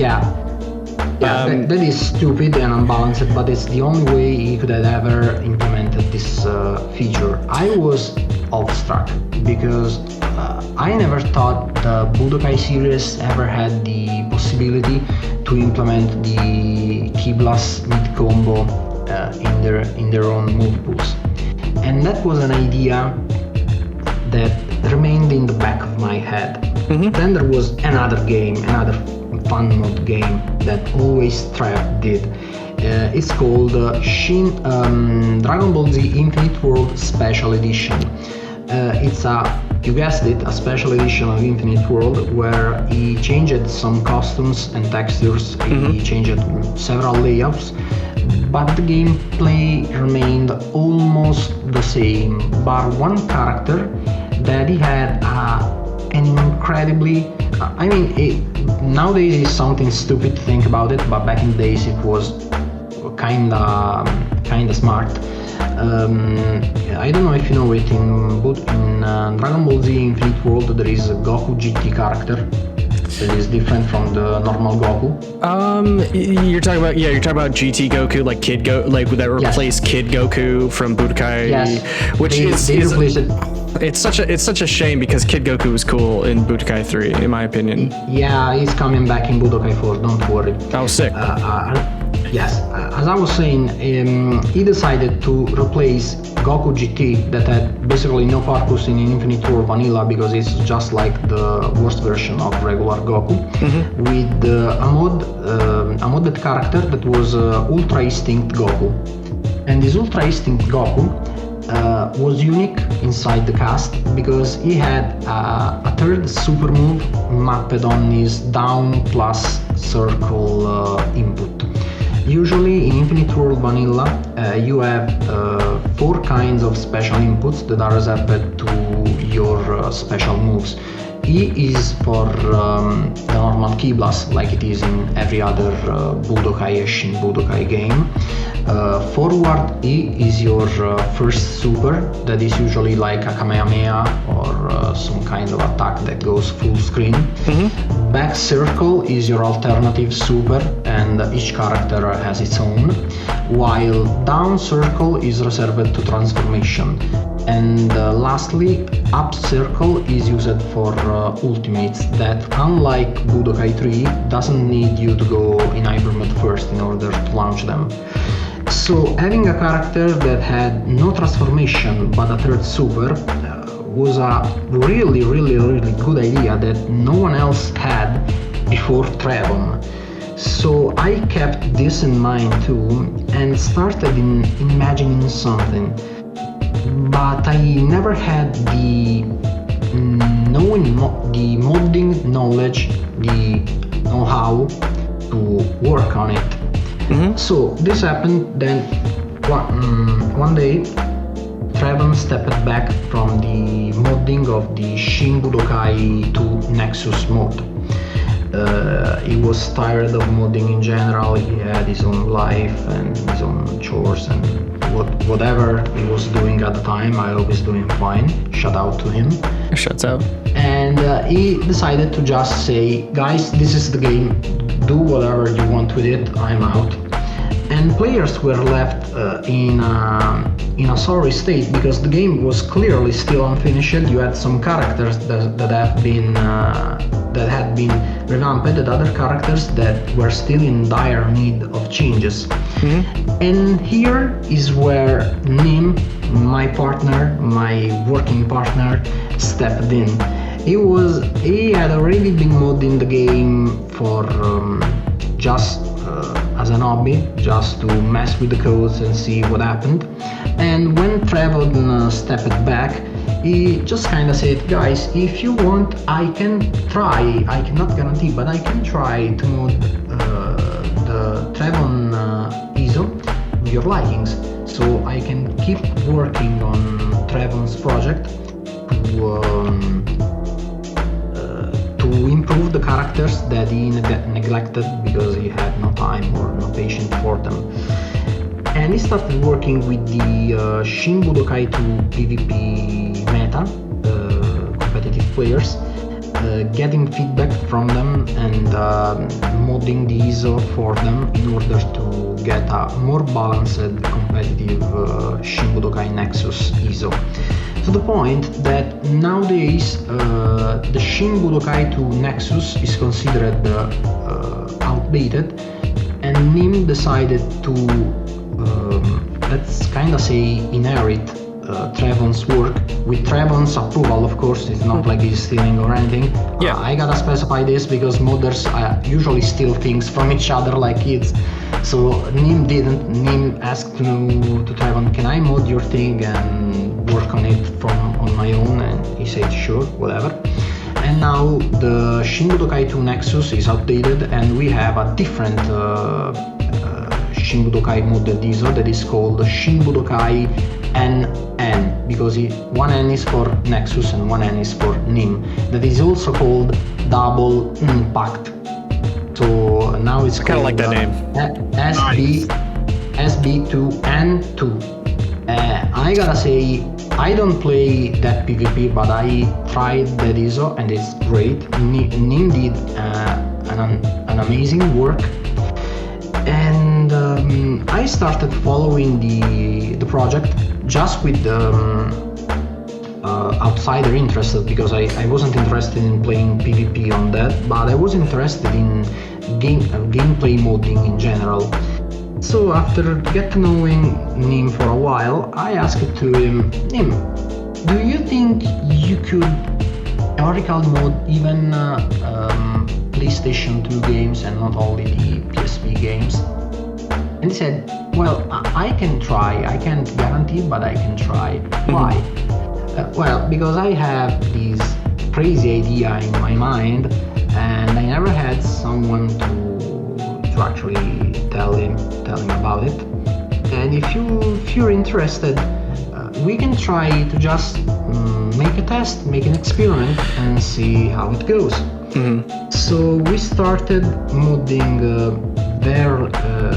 really lightly the Goku from the Dragon Ball Z Infinite World Vanilla ISO, and we started removing just very minor details like conflicts in between strings. I don't know if you know it, but in Infinite World there are some shared animation across different strings, and so if you use one string you can't use the other string, even if they are two different strings. Somehow the game decides, no, they are the same string, you can't do it, because the game is fucking stupid. Right. And that always bothered me to no end. And I told him, can you kinda try to remove the conflicts from the strings? Yeah, I can try. And then he made it. So I said, maybe we can also add, remove or change some properties on Goku's string to make them work better or differently. And he tried again, and he succeeded. So after that, after we just played with Goku, we decided that if we can actually modify the ISO gameplay, we could try to go for something different and something serious. So we placed our attention on Infinite World Piccolo. I don't know if you know it, but in Budokai 3, Piccolo was a pretty good, I would dare to say, almost top tier character. Right. He had great strings, he had great poking tools, he had armored strings, he had everything he needed. In Infinite World, for some reason, they decided, oh, Piccolo is really good, let's take away all that. Let's take away all the good stuff. Infinite World Piccolo is absolutely dreadful. He is absolutely unable to combo in any way, shape or form. He has, he has three usable strings. That's it, 3. If you can make a 20-hit combo with Infinite World Piccolo, you are already a top player in my book, because he is absolutely awful. And we decided to rework Piccolo absolutely from scratch. Right. I went into training mode and left some notes inside a Google Doc that Nim made for us, where I said, yeah, this string, the PP string, I need this string to be faster, I need this string to have this property and not have this other property, to shorten recovery, to have A resets, to have this and to have that and whatever not. And Nim finally made these changes, and now Piccolo plays much better. So when he made all those changes, I felt bad because he was doing all the work. So I tried to work on the ISO for myself, because I had a really nice idea.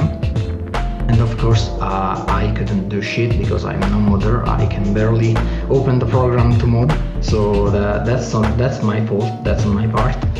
And so when Nim gave me the Piccolo, the revamped Piccolo moveset, I asked him, Nim, listen, I have this very weird idea, but I think we could work on it. Listen to me. You know that Ki Blast mid combo cannot be used in the classic Budokai games because they are not coded to be usable mid combo. But if we can change one single property of the Ki Blast, besides making them chargeable so they can be also cancelled, if we can change this very specific property of the Ki Blast, which means making them work like supers, so they can be used in any landed hit, in any string or combo on the opponent that is not blocking, dodging or aura guarding, they should be able to come out as normal supers and have all of them to be chargeable, so they can also be cancelled. And they say this is crazy, but I can try because it should be a relatively easy property change to implement. And several days later, because I think this gave him a really hard time, he came back and said, "Doc, I made it. We have Ki Blast mid combo in Infinite World." Oh, sick. So I recorded a very short combo showcase of Infinite World Piccolo without saying absolutely anything to anyone about this project, so it was an absolute surprise to anyone. And I posted this very short video on Discord saying, why is everyone hating on Infinite World Piccolo? He's pretty good. And he made a fucking 100 hits combo ending with the special beam cannon. Hacks. And when I posted that, the Discord went crazy.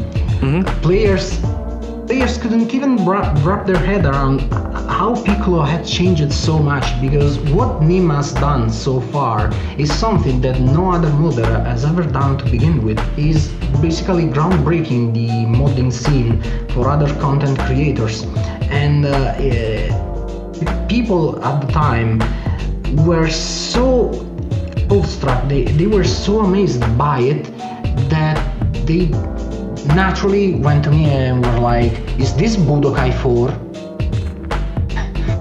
And I will tell you, originally this project was named Infinite World Collector Edition because it was running on a European version of the game, which runs at 50 frames instead of 60, which is an homage to the Budokai 3 Collector Edition. Wait, which is the same thing. Oh, okay. Never. That's right. Because was it you who made a video? And excuse me if I'm wrong about this, but was it you who made the video of what's the difference between the versions, like specifically? Because 1650. Yeah. There have been several content creators that have noticed small differences between the 60 and the 50 versions, but the most complete video about it was made by a top player, probably the best player in the world we have active right now, that is called Tilgorn. He's French and has made an extensive compilation of strings that work properly on the 50 frames version of Budokai 3, and then they have gaps mid-string in the 60 versions of the game. So for example, let's say Recom has a KK string, and this string is extremely important to him because it allows him to cancel this string into a sidestep and continue the combo from the back, which is great for him because he has a death move called Recom Kick that deals more damage from the back, 25% more damage. So having a string that allows you to start from the front and then from the back greatly improves his playability, to the point that before this discovery that Raccoon string did not have this gap in the European version, Raccoon was tiered as a mid-low tier, and thanks to this discovery, he is now one of the best mid to high tier characters of Budokai 3, and is not the only one. There are several characters that have different strings that have gaps in the 60 versions of the game, and they don't have these gaps in the 50 versions. So we decided to mod an infinite world ISO running on 50 frames, because that would mean we would have to work with less gaps, which means we have to mod and remove less gaps, which is less work saved from us.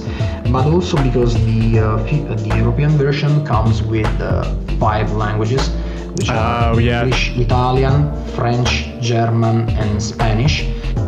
Which would also help the people who doesn't speak English or speak English but they're not their native language to play this ISO in their native language and be able to understand and appreciate the game, even if they have a language barrier. Because one of the problems with the Dragon Ball fandom in general is the fact that the American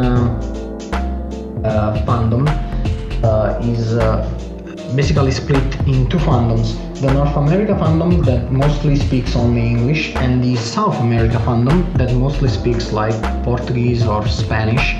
So if you are a YouTuber and you bring English content, you can be sure you're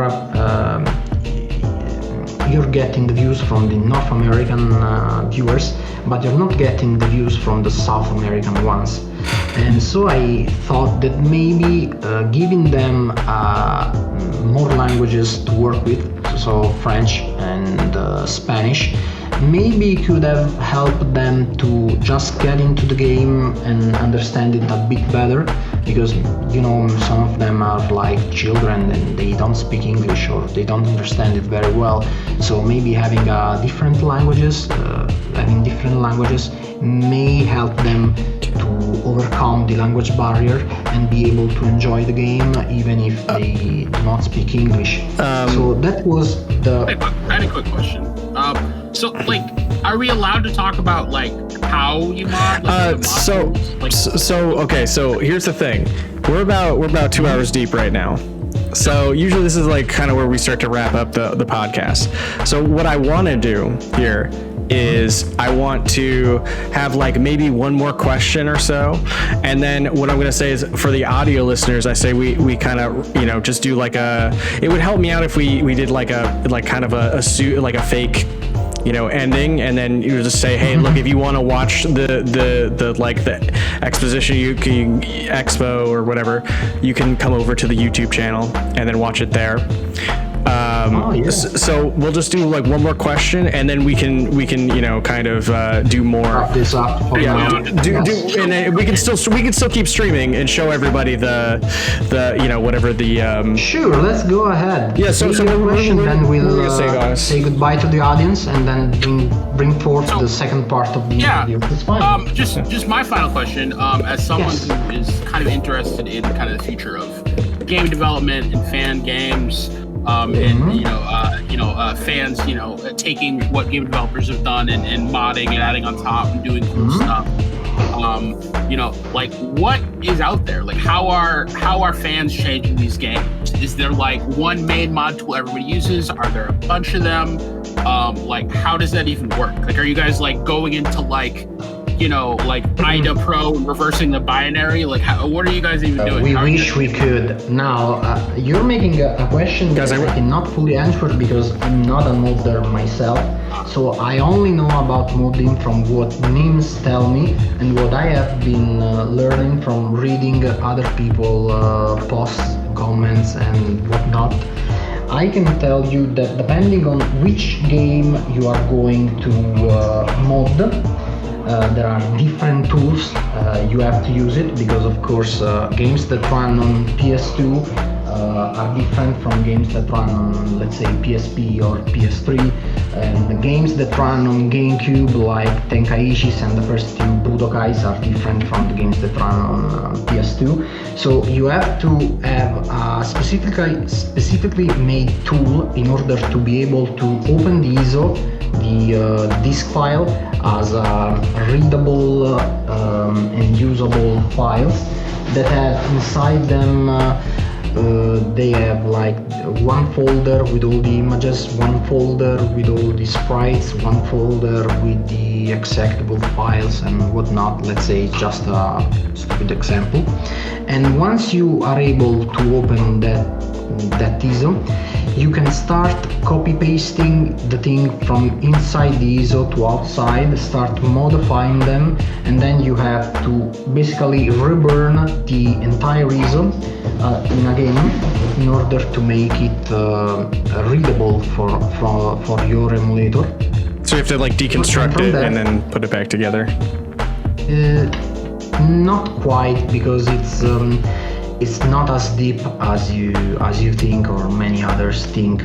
I gotta give credits to Nim, because right now Nim is the only modder that has been able to reverse engineer part of the codes and have reprogrammed them, recoded them using a simple assembly code in order to get different results and different features. I never thought it hurt. But that is something that no one else has ever done.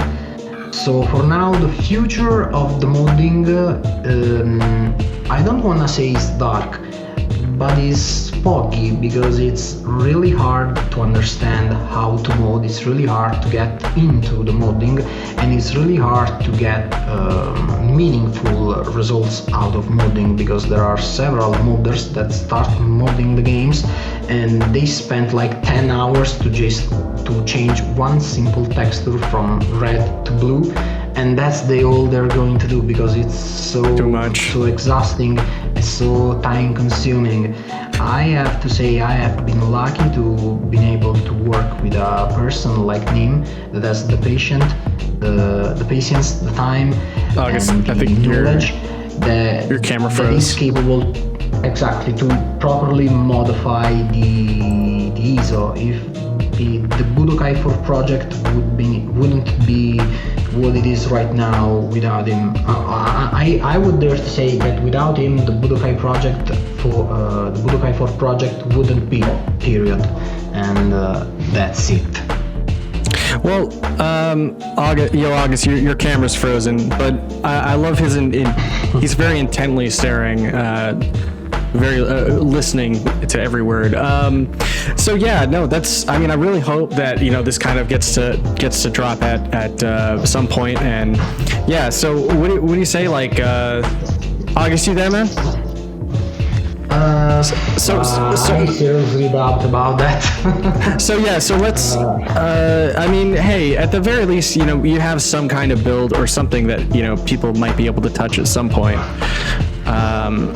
Yeah, I was considering to release eventually, and at some point in time, an open beta version where we only leave like 10 characters playable and selectable, and you can use them only in dual mode and training mode. Mm-hmm. And if we can make something like that, that could maybe be a thing in late 2003, early 23, early 24. But for now, I wouldn't promise on anything. Okay. Because right now the project is kind of slowing down. As I said at the beginning, I'm moving. Nim is ill. Yes. Yeah. Didn't have enough time to work. So what have we done in the past like 2-3 months was basically jack shit. Let me be honest. That's cool. So hey, why don't we just kind of do the wrap up for the audio listeners, and then we can get into the actual the showcase here. So this has been the back. Oh, actually, hold on. I'm skipping ahead here. Doc, where can people find you? People can find me on YouTube, on my YouTube channel, Dr. Doppietta. They can find me on Twitch whenever I stream, and they can find me on Discord, where I have my own server, and I usually answer questions about the Dragon Ball games in general. and Budokai games in particular. So anyone that is willing to have a chit chat with me is invited to join us. Awesome. Yeah, I'm definitely gonna have to follow you on there on Twitch. Already subscribed on the YouTube. Italian combo monster, Dr. Doppietta. Thank you, man. Thank you. August, where can people find you, man? Right here, same back time, same back channel, the Backlog Podcast. You know, slinging the news and having fun with the boys. All right, guys. You can find the Backlog on obviously Twitch, Instagram, YouTube. We're on Twitter. You can find the Backlog Podcast anywhere you get podcasts. So that'd be Spotify, Apple Podcasts, so we're gonna move over to doing an exhibition here. So if you guys want to see that, you can search the TH3 Backlog Podcast on YouTube and check out the exhibition. But until then, this has been the Backlog Podcast number 47. Peace out, y'all.